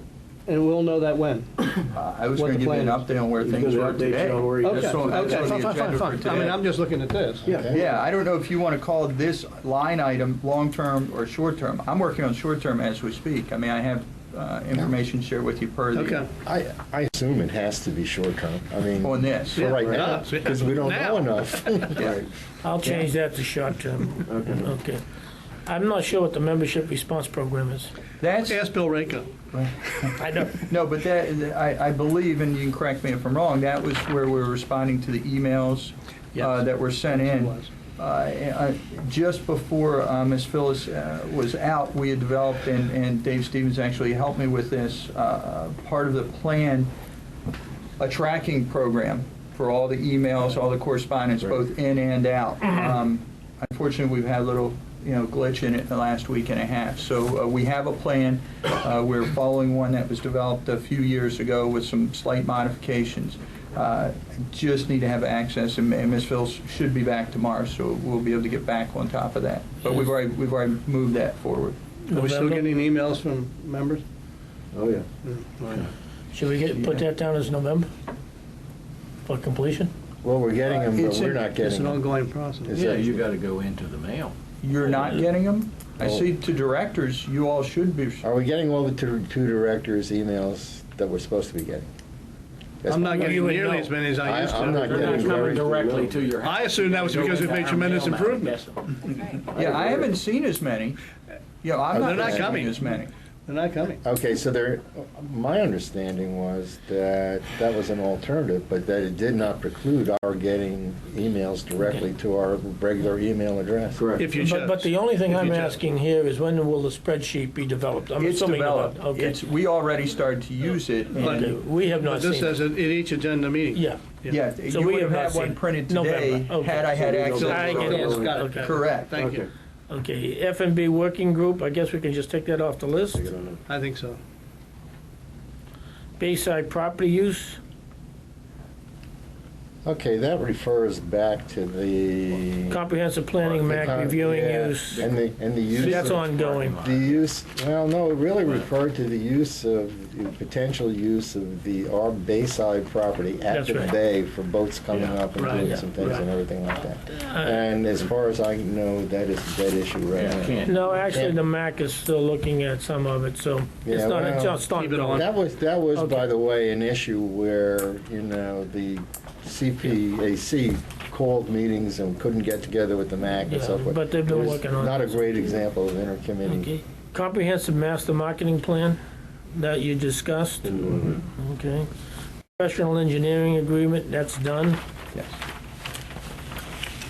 And any items on the previous deleted, that we can just take all those off? Mhm. I see no reason to carry those forward. Yeah, I agree. Well, the contract review task force as a group is continuing. I don't know if that needs to be. But we're not tracking it. We're not tracking It's just like it. other No, committees it's in are. place. Yeah, So it's we're in clear, place, it is yeah. still in place. Right. Thank you. I'll make changes from that. Should we take a break? We're almost finished? We're almost finished. Well, New business. new business. Okay, if it's all right, I'll jump in. We've already done the yacht club pool design. We moved that up and approved that. Conceptually, this goes into the planning phase of what to do with the next steps of the yacht club. We're pursuing a strategy where we recognize the only way we're going to have business is actually to be open, but not just being open, but to develop a plan. And I think about 2 weeks ago, I presented this when we did the F&B planning, whether we're going to outsource, insource, what have you. So just some of the latest developments, and these aren't necessarily these aren't set in stone yet, but I'll just pass them around. Some of the planning stages, we talked a little bit about how to drive new business and how to drive more opportunities, and we talked about a coffee house as part of the development. This is a plan that we're working on now, working with Public Works. What's interesting about it is we're trying to work with making it very cost effective. The changes that we're making are going to be cosmetic primarily in nature, because knowing that the facility is going to need to, the board's going to have to take action, tear down, rebuild, rehab, whatever it's going to be, so we don't need to spend a lot of money through a major rehab. But what we need to do is find better ways to attract people to come in. So working with Joe, we're developing some strategies for some improvements in how it looks over there in our offerings. We've developed an actual menu of items for a new breakfast and lunch type of setup. So we are working. I'll give you guys, as much detail or as little detail as you want. During the meeting when we're discussing outsourcing, I started to go into this, and we decided to keep it at the 35,000-foot view. Right now, we're actually moving forward. We have money in the budget to do, it's in there now, to do renovations. What I'm looking at is just some cosmetics. We're not doing we've got to look at the pilings, the HVAC, and the pilings, HVAC, and flooring. I'm waiting for that. I should know in the next 10 days or less what our status is on those, and then we're looking at pressing forward with some of this type of work. Well, when I was over there looking at it last week, what your ideas were, man, I think it's terrific. Appreciate it. Just looking for different ways to drive new people to come through the facility. Again, I'm not looking at creating a lot of expense. I'm not looking at creating a lot of addition. We don't want to build things that are, that may potentially in a year or 2 or 3 be torn out. I mean, we just don't need to go through a lot of expense to do it. Right. But we need to design some strategies and come up with some effective marketing to invite people to come back. And that's what we're working on. Working real hard to come up with a plan.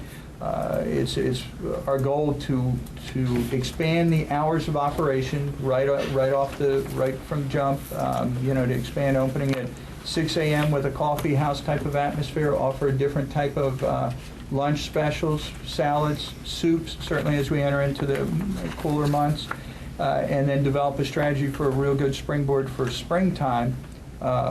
Using the whole facility. Now, this does not take away from our current focus on catering, because the facility is there for it. It's just putting focus on some new strategies, which will go hand in hand, which I'm actually pretty excited getting the marketing book. Tying it all together should be a real big plus. Yes, sir. Yes. Is this the improvement you want to make? Is this the creation of the coffee house area? Yes. Does that block off the entire first floor dining area as we know it? No, the right side, when you come in through the steps, where the stairway is to the right side, you'll notice there's 2 columns. They're each 10-foot set. The columns are 10 feet of center. So it's on the right side, the first two sections to the right.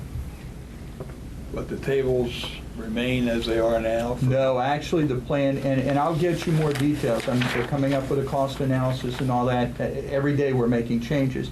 The goal right here on the front side, the bay side, with all the windows, is the whole goal with this particular project, that side of the building is a coffee house. The front end would be lower seating area. We're going to target to put Wi-Fi in, and lower seating area. I say lower seating area, couches, sofas, love seat type, to create an atmosphere where people can come, kind of like the Wi-Fi hotspot. They can come have their coffee, read their paper, that type of stuff early in the morning. It also creates some opportunity through the evening to have an area where folks don't have to stand at the bar to have a drink before dinner or after dinner. It creates that atmosphere where they can go and sit while they're waiting for someone to come, while they're leaving, that type of thing. So you believe that there will be enough of that to make up for the loss of all the tables that you're no longer going to have for dining? Absolutely. My focus on this, just so everyone understands, we have, for those that haven't, or don't see the yacht club with all with what we have there, upstairs is our main kitchen. We have a huge kitchen facility that's underutilized. We primarily only use it for catering. And we try to use the downstairs, which is the antiquated kitchen, to do all of our serving needs. It just doesn't compute to me when we should be using the upstairs for the kitchen's there. Why should we redesign everything downstairs for service? My goal is to provide lunch downstairs in the area that's not impacted, and then use upstairs primarily for food service, for the night dining, for dinner. With the downstairs as overflow in that center section that's still going to be available. So you're talking? No, I'm ask. sorry. And what I try to do is keep it scaled down. I cannot keep up with this. I cannot. I can't look at that, and I can't, Ray has a lot more imagination than I do. It's very simple, I think. I thought so. The whole point. Yeah. No, I mean, if you want to go to lunch, you can still go over in the coffee shop area and sit down and eat. There will be tables over there and places. Same with dinner as far as overflow. But the upstairs, which is underutilized, and we spent all of that money on that kitchen facility up there and all the new flooring, for that not to be used is silly. So you're saying the upstairs is the dining area? Primary dining area. Now, what we have to do is, when we're creating strategy, is be cognizant of our catering, which we do draw, that's good for us. Yeah. But catering's 1 or 2 days a week max. So we've got 5 to 6 days a week we're not using it because it's upstairs. And one of the challenges it's created is we're saying, well, we don't want to use the upstairs kitchen because we have to carry food downstairs. Well, we've got 5 to 6 days. Why wouldn't we just serve upstairs during that time period? Well, So one that's of the reasons is because those catering days, if you look at the preponderance of them, come on weekends when people go out to eat. But we also have the downstairs available to us. No, I'd like to see something resembling like a business plan. Well, here's what I'll tell you, is I'm if I trying to could. keep this one simple because, not everyone likes to see the PowerPoint, all the great details, so I'm trying to keep this one a little more simple in the approach. I'd be happy to create a whole plan, but this is really a simple concept to create some new business activity. Well, the nuts and bolts of a business plan doesn't have to be very long. It could, a few pages probably would cover it. Let's deliver that. Move forward, but let's put that on the agenda. I do have one, on the handouts, I do have one question. You passed out the coffee, the menu kind of thing, and I see salad. You can't keep it, you can't take it back to your place and replicate it. No. Hey, why are you holding on to that over there? All right. Pass it along. All right, let's move on. No, serious question. Yes, sir. Is that partial because it only has wraps? That's what I said. It has salads only. Yeah, my note on there is, again, it's work in progress. I'm showing you The guys answer a is work in you've got more to progress. come. Yes. That's not the final, no.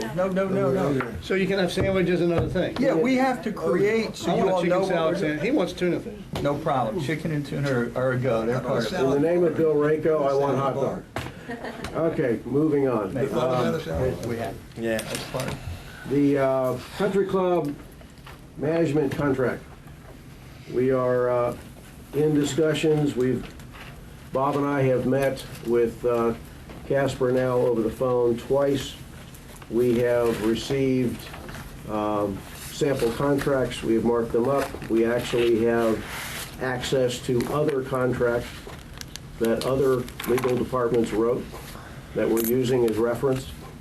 All of that, along with our contracts review committee, has the draft of the contract at this point in reviewing it. It is also in the hands of Joe Moore, our legal counsel. All of that information, and all of you have been receiving emails from me with updates on where the various things stand. Our goal at this point is to get a final draft contract, which would then can be shared with the board for your review. Obviously, have a special meeting to discuss it in detail, but we do not have a contract in hand at this point. I just want you as board members, I've been giving you as much information as I can for the public. As I said, we have gotten access to other contracts that other golf facilities have used as a reference for ourselves, which were written by various legal groups. We have access ourselves to legal counsel, plus we are making use of the Legal Contract Review Committee, which reports into the general manager, and that's where we stand at this point. Hopefully by next week, we will have a final draft marked up version which we send back to Casper, and that we can begin to finalize this between the two organizations. Our mission, as directed by this board, was to go negotiate with Casper a proposal for management for all intents and purposes of the country club area, of golf, second floor, and turns. That's what we're negotiating at this point. It will be brought back to the board, obviously, for full assessment and approval or rejection at that point. That's where we stand. Rick? When do you think you'll be done with that portion? The draft version, I'm hoping that we will be able to get all the feedback from the contract review committee as well as a review of the other contracts we have access to, and Joe, by the end of this week, I hope. When we bring back to the board, I think November meeting? No, it'll be long before the November meeting. We're going to have a special meeting on this, but the information will be shared to the board members before we sit down to make sure they've got a full sense of understanding it. At this point, I don't have numbers to share at this point. Yes, Pete? Tom, the last business day of October is next Friday. Would it be appropriate to maybe have a special meeting next Friday? Would like to aim for that if we possibly can. Just for planning purposes. You don't have to. That's probably not a bad idea. Yeah. And what would the subject to that meeting be? I mean, I know the general subject. Vote on a contract. It basically would be, we would have to deliver you the contract in advance of that meeting, obviously. Right. Well in advance of that. Yeah.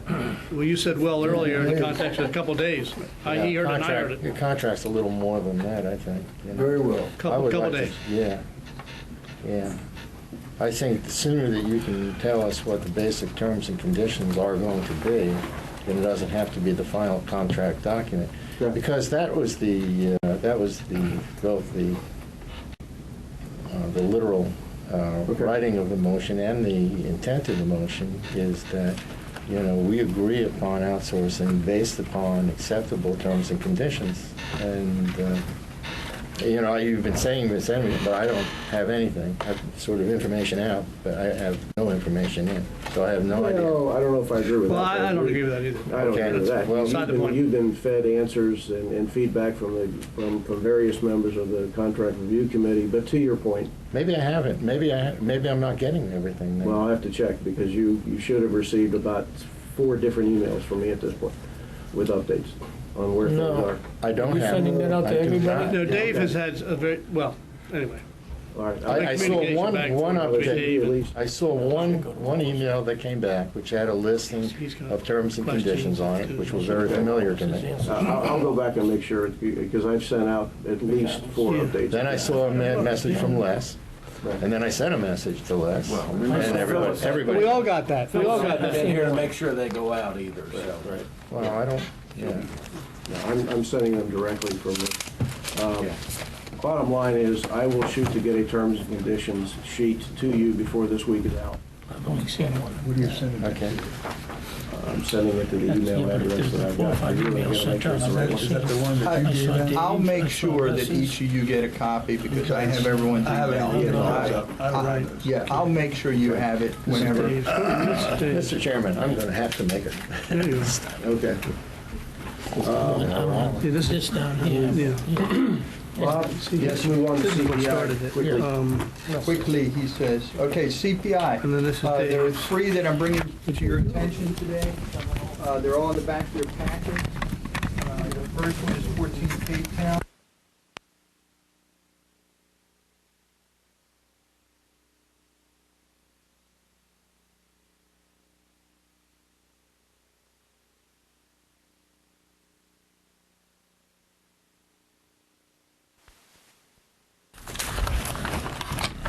I agree with that one. He's not using it for day-to-day work, it's using it for storage on the property. little note in there, just in case anyone didn't look. This is a 7-box trailer violation in 4 years for this particular property. Yeah. And it's something about dues Move on. Do it. That's approved? Yeah. Yes. Amen. Pass the plate.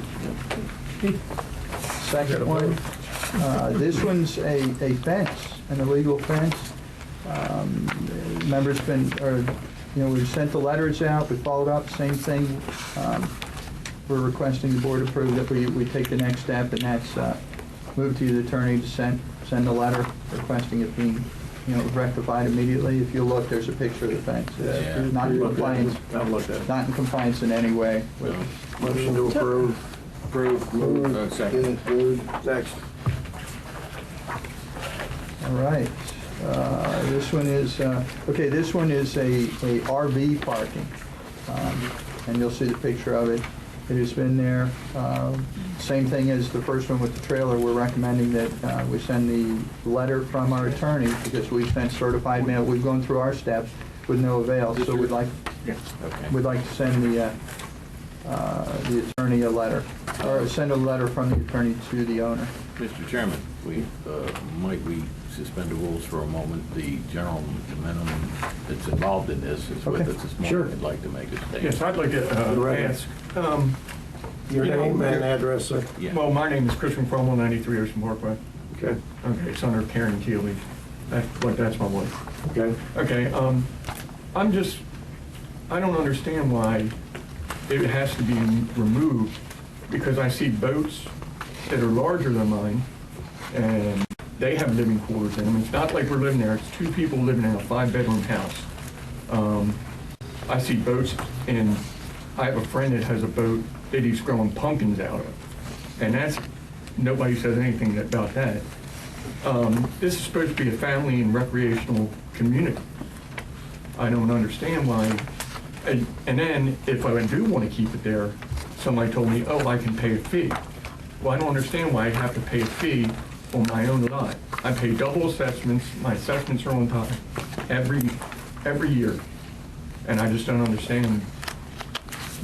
I mean, it's in the back of my driveway, and nobody sees it unless you drive by on the parkway.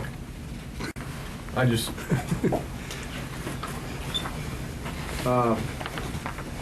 Let me ask you a couple questions. Sure. We've reached out to you in a non-certified letter, in a certified letter, and a registered letter. According to this report, they've been unclaimed. Is there some reason you didn't take the opportunity to meet with the committee and talk to them about the situation? Well, I didn't. I only got one certified. We did get that. Well, it says here it was unclaimed. No, he received July, there was one back in June that was sent, June 29th. Right. It looks like it was received on the 2nd of July. And then the second one. Have you ever Let's gone see. before or sat down with the guys, the members of the committee? No, sir. I've never. They're the ones that would have to make a decision before they send it up to us. Oh, okay. So, I mean, The letter would have pointed that out, I believe. yes. I thought I had to meet here. I mean, No, we're not, no, there's a committee that does this, Yeah. Architectural Review Committee, okay. and I believe the letter's, Letter's pretty explicit. yeah, as to what the regulation. here it is. The goal of the CPI office is to work with property owners to obtain voluntary compliance. If we do not receive your cooperation, we'll refer to the Architectural Review Committee. On July 20th, you have the right to appear at this meeting to make comments in regards to your violation. The meeting will be held beginning at 9 a.m. in the boardroom in the administration building. This is the letter you did receive. And I also received another one that Yeah, but said, so over here. My point is, that this is the one that talks about the process and what your rights are and when the meeting will be. Okay, but then I received another one stating to come here. That's why I'm, Another one to come to the board meeting? yes. And that was the policy we instituted a while back. Yeah, but I guess there's 2 questions. One is the process was clear, and there was an opportunity to discuss this before it got to our board level, and you didn't take advantage of that, unfortunately. Plus, there is a guideline that is established by previous boards and reinforced by this one at the last meeting, that we would enforce and direct our general manager to enforce the CPI rules as they exist.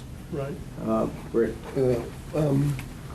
My feeling is that, not that we should change our rules at all, but that we should allow the chairman to go back to the ARC and have his, Yeah. and have his say. He's come to the board meetings, he's made the first step. I think we should be cognizant of that. Yeah. That's what I'm writing some. May I things down here you should do. Pete, go ahead. Let me comment more broadly, because you refer to boats.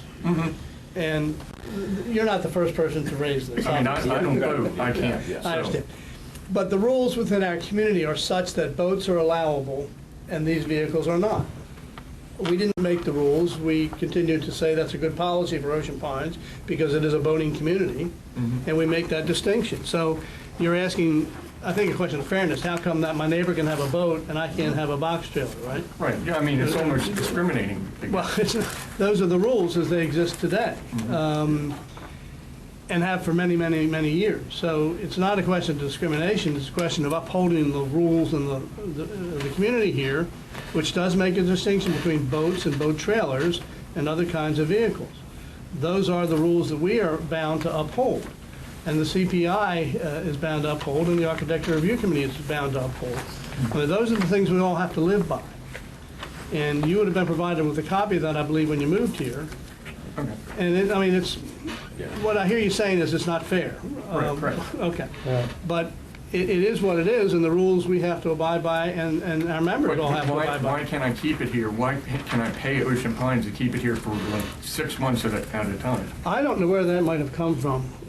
You said somebody told you you could have it in your driveway, but pay to keep it there? And then if you want it, if you're down here for 2 weeks. The violation says no permit, indicating that if he gets a permit, he can keep it there. I would recommend that we allow them to go back to the, and let them, they're the ones who make the decision. That's where it should And if they be. disagree with it, then it goes back up here. Actually, Call in, find out when their next ARC meeting is. Is there a and motion present your or- case and Yeah, say you exactly John, what you you seconded Rick's motion? I've known Christian for a long time, Yeah. and I probably shouldn't even comment because of that, but still, if you look at this is not a box trailer. No. It's an RV. RV, right. And it's used, it's in good shape. And I think if you go not too far from his house, you'll see a boat with flowers growing out of it. I mean, come on, guys, there's something wrong with that. I agree. And that's why I think we need to let him go back to the. Go to the Irish. But he ignored all the, Right. So my motion is, let, refer it to ARC. wait, we refer this CPI violation to the RC committee. RC. I second it. Okay. All those in favor? Aye. Thank you very much. You're welcome. Thank you. Thank you. I have one appointment to a I'm committee. sorry, I had one question on all three of them. Oh, okay, go ahead. Yes. I noticed in all three of them, the item there, member contacted, in all. They in have each been instance is reached, they no. have been reached out to. I talked to Kerry about that Is that- yesterday, but I didn't go through and update the board packages from my initial copy. They have reached out, and we have reinforced with Public Works yesterday that we need to at least, reach out to the folks via Precisely. verbal or. Exactly. Kerry's told me on at least one of these, he's actually knocked on the door and spoken to the person. So I just did not. Well, that's a go good back. answer. That's a good answer. Yeah, I just didn't go back and reprint because again. No, but you can see why I'm asking, because I think Solid that's question. disturbing to me, Yeah. one after the other, we don't even bother to contact. Well, that was kind of why I referenced the fact that letters hadn't been picked up, and I was concerned about Yeah, that. okay. All right, we've got one appointment, somebody nobody knows, Bill Rako, For tennis?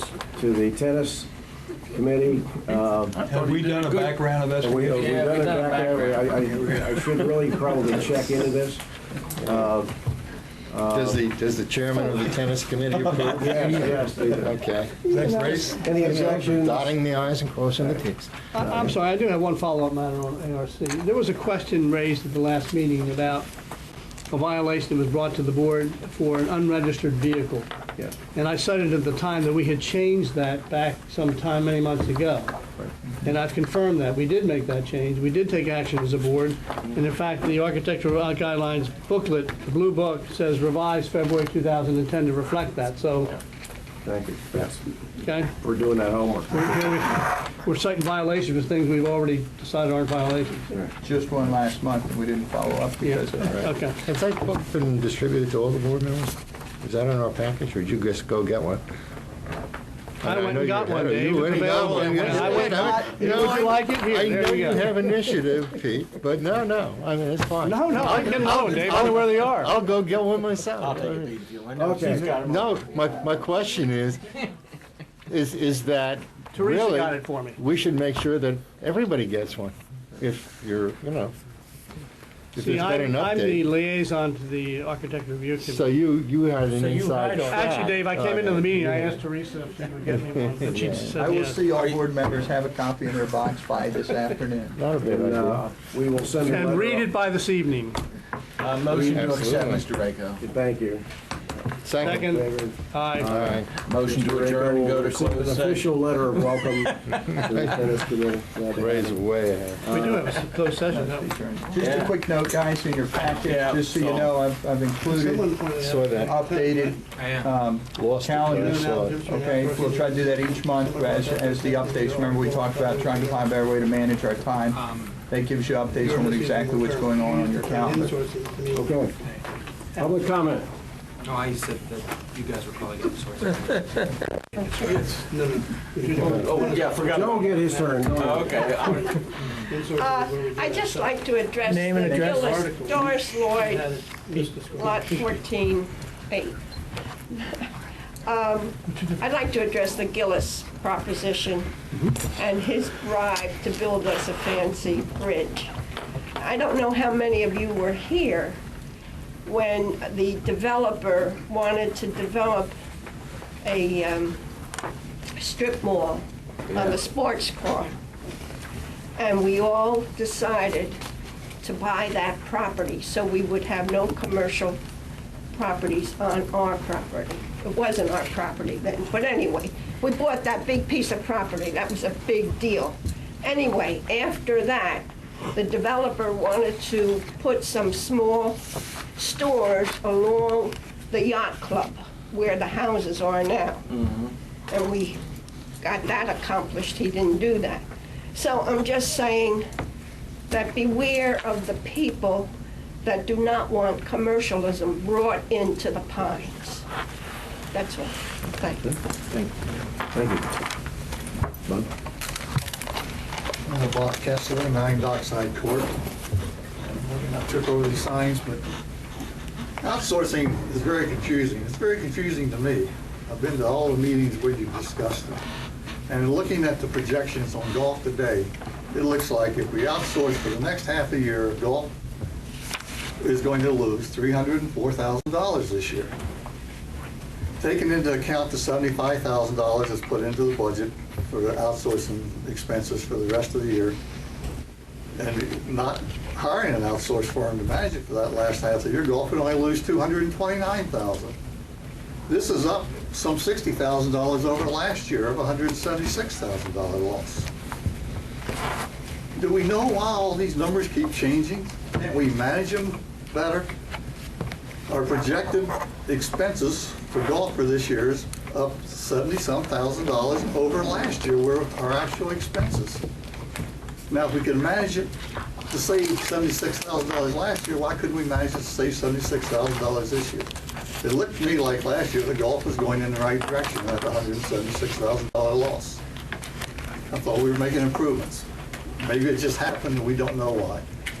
It appears to me that our revenue is going to be about the same this year as last year. So it's the expense side that you've got to control. At the last meeting, I was very disappointed in the decision to separate food and beverage and golf outsourcing.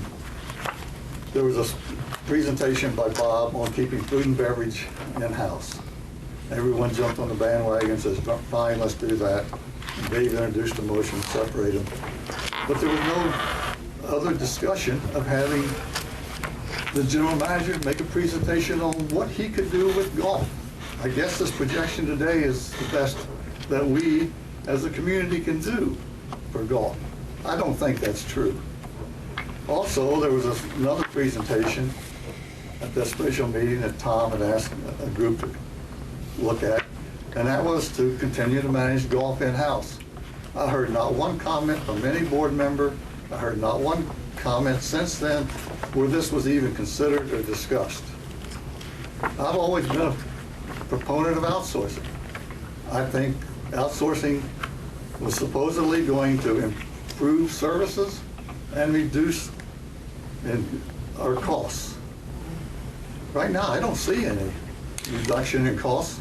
I'm assuming we'll get the improvement in services. I believe we will, because these folks are professional. But where are we going with outsourcing?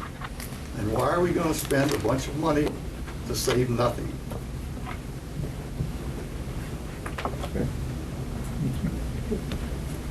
Joe? Joe Reynolds, 84 Watertown Road. In regard to those guideline changes, and just keep this in mind for any changes the board makes to the guidelines, they're not enforceable unless they've been filed in the state repository down at Snow Hill, whether these new changes have been filed or not. But that needs to be constantly paid attention to. If you don't follow them, you can't be enforced. The depository is what you're referring to? Yeah. The gentleman here with the RV, he's correct. He can apply for a permit. And there are plenty of people who have gotten permits. I don't know about plenty, but there are a number of people who have. But the interesting thing to me, though, is here's someone who has an RV without a permit, which is required.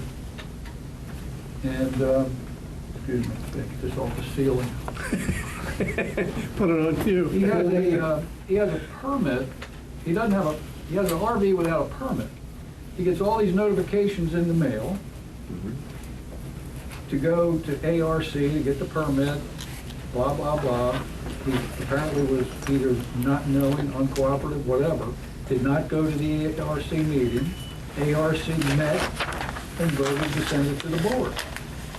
So he shows up at a board meeting, and what's the board do? Send it back to ARC.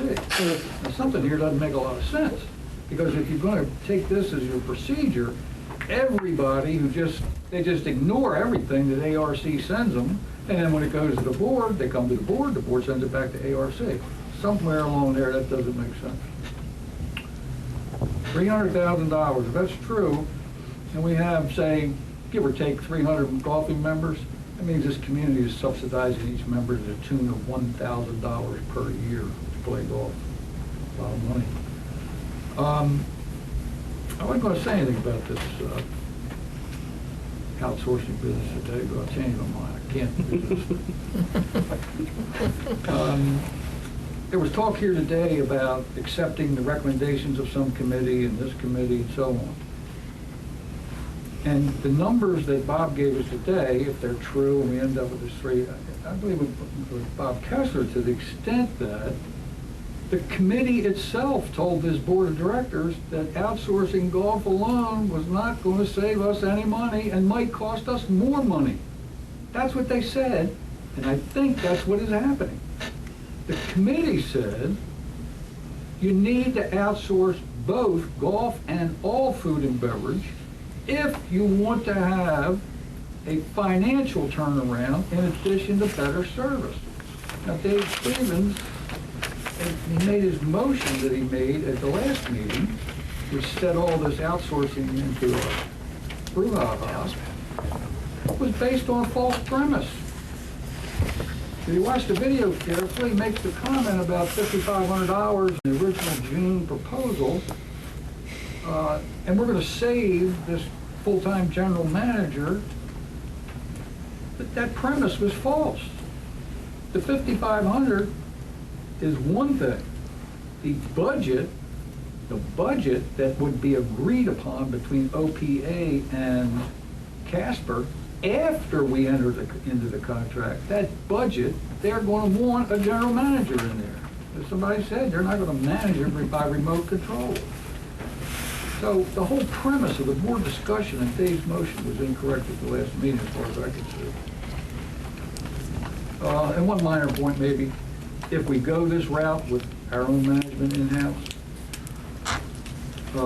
not many people, when we go out to dinner, can sit at a banquet table for 10.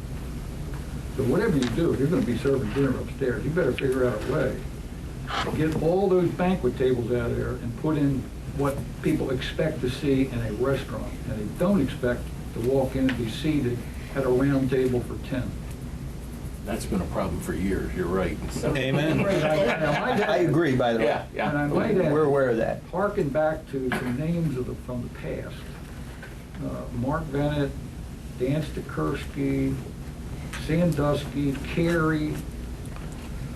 These people 5, 6 years ago sat around this same table and debated this issue endlessly about what we're going to do, whether we're going to serve food upstairs, downstairs. I mean, everybody that runs for the board should be forced before they run to go, at least going back to 2004, look at every video of every board meeting, because it's like deja vu all over again around here. Am I right, Doris? Doris, the past president. We're much smarter than they were. That's right. Hey. These outsourcers promise you the world, and they don't come through. Weren't those past discussions more about fine dining versus regular Hey, dining? we're down to talking about the lettuce now, much less fine dining. No, but weren't they? I didn't mention last today. I know. Not today. Not today. Just wraps. Anyway, Folks, I hope you give more consideration before you, I okay, let's. think Bob is correct. Outsourcing golf is going to cost us more money. And if we're not going to outsource the full package, Let's not go there. Let's not open this back up. which our committee recommended and said this is the only way it makes sense from a financial standpoint to outsource both food. Whether you believe that or not is another issue.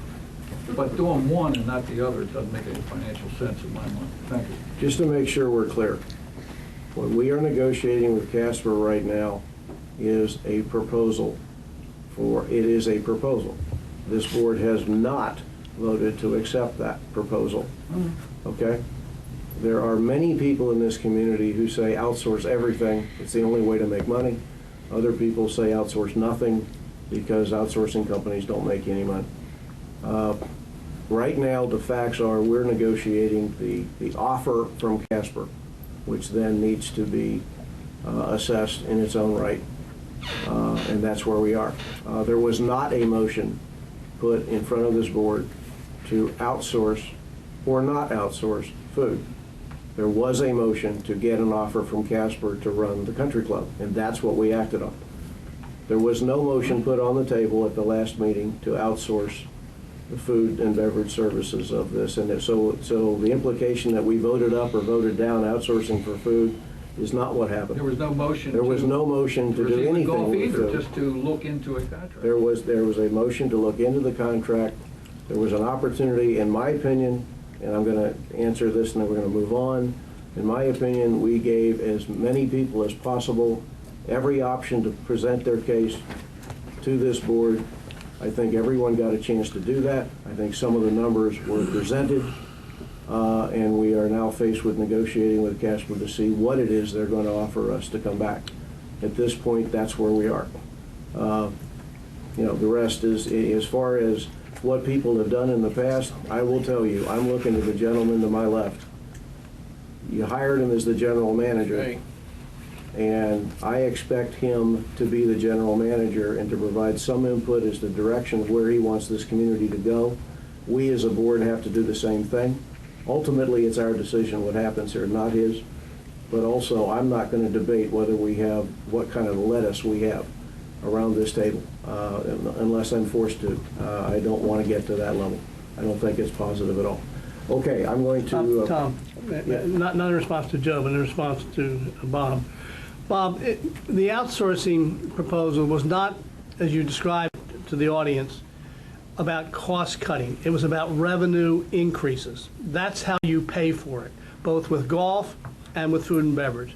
You pay for the additional expense by increased revenues. It's not about cost cutting, Bob. In fact, they were adding positions and adding costs, marketing in particular. So it's all about revenue generation. It's not about cost cutting. Thank you. Okay. All right, I'm going to move into a closed session. Yes. Make a motion to adjourn the regular session. Right. Need a second there. Second. You gonna take the picture first? 5-minute break. We're gonna take the picture Oh, first.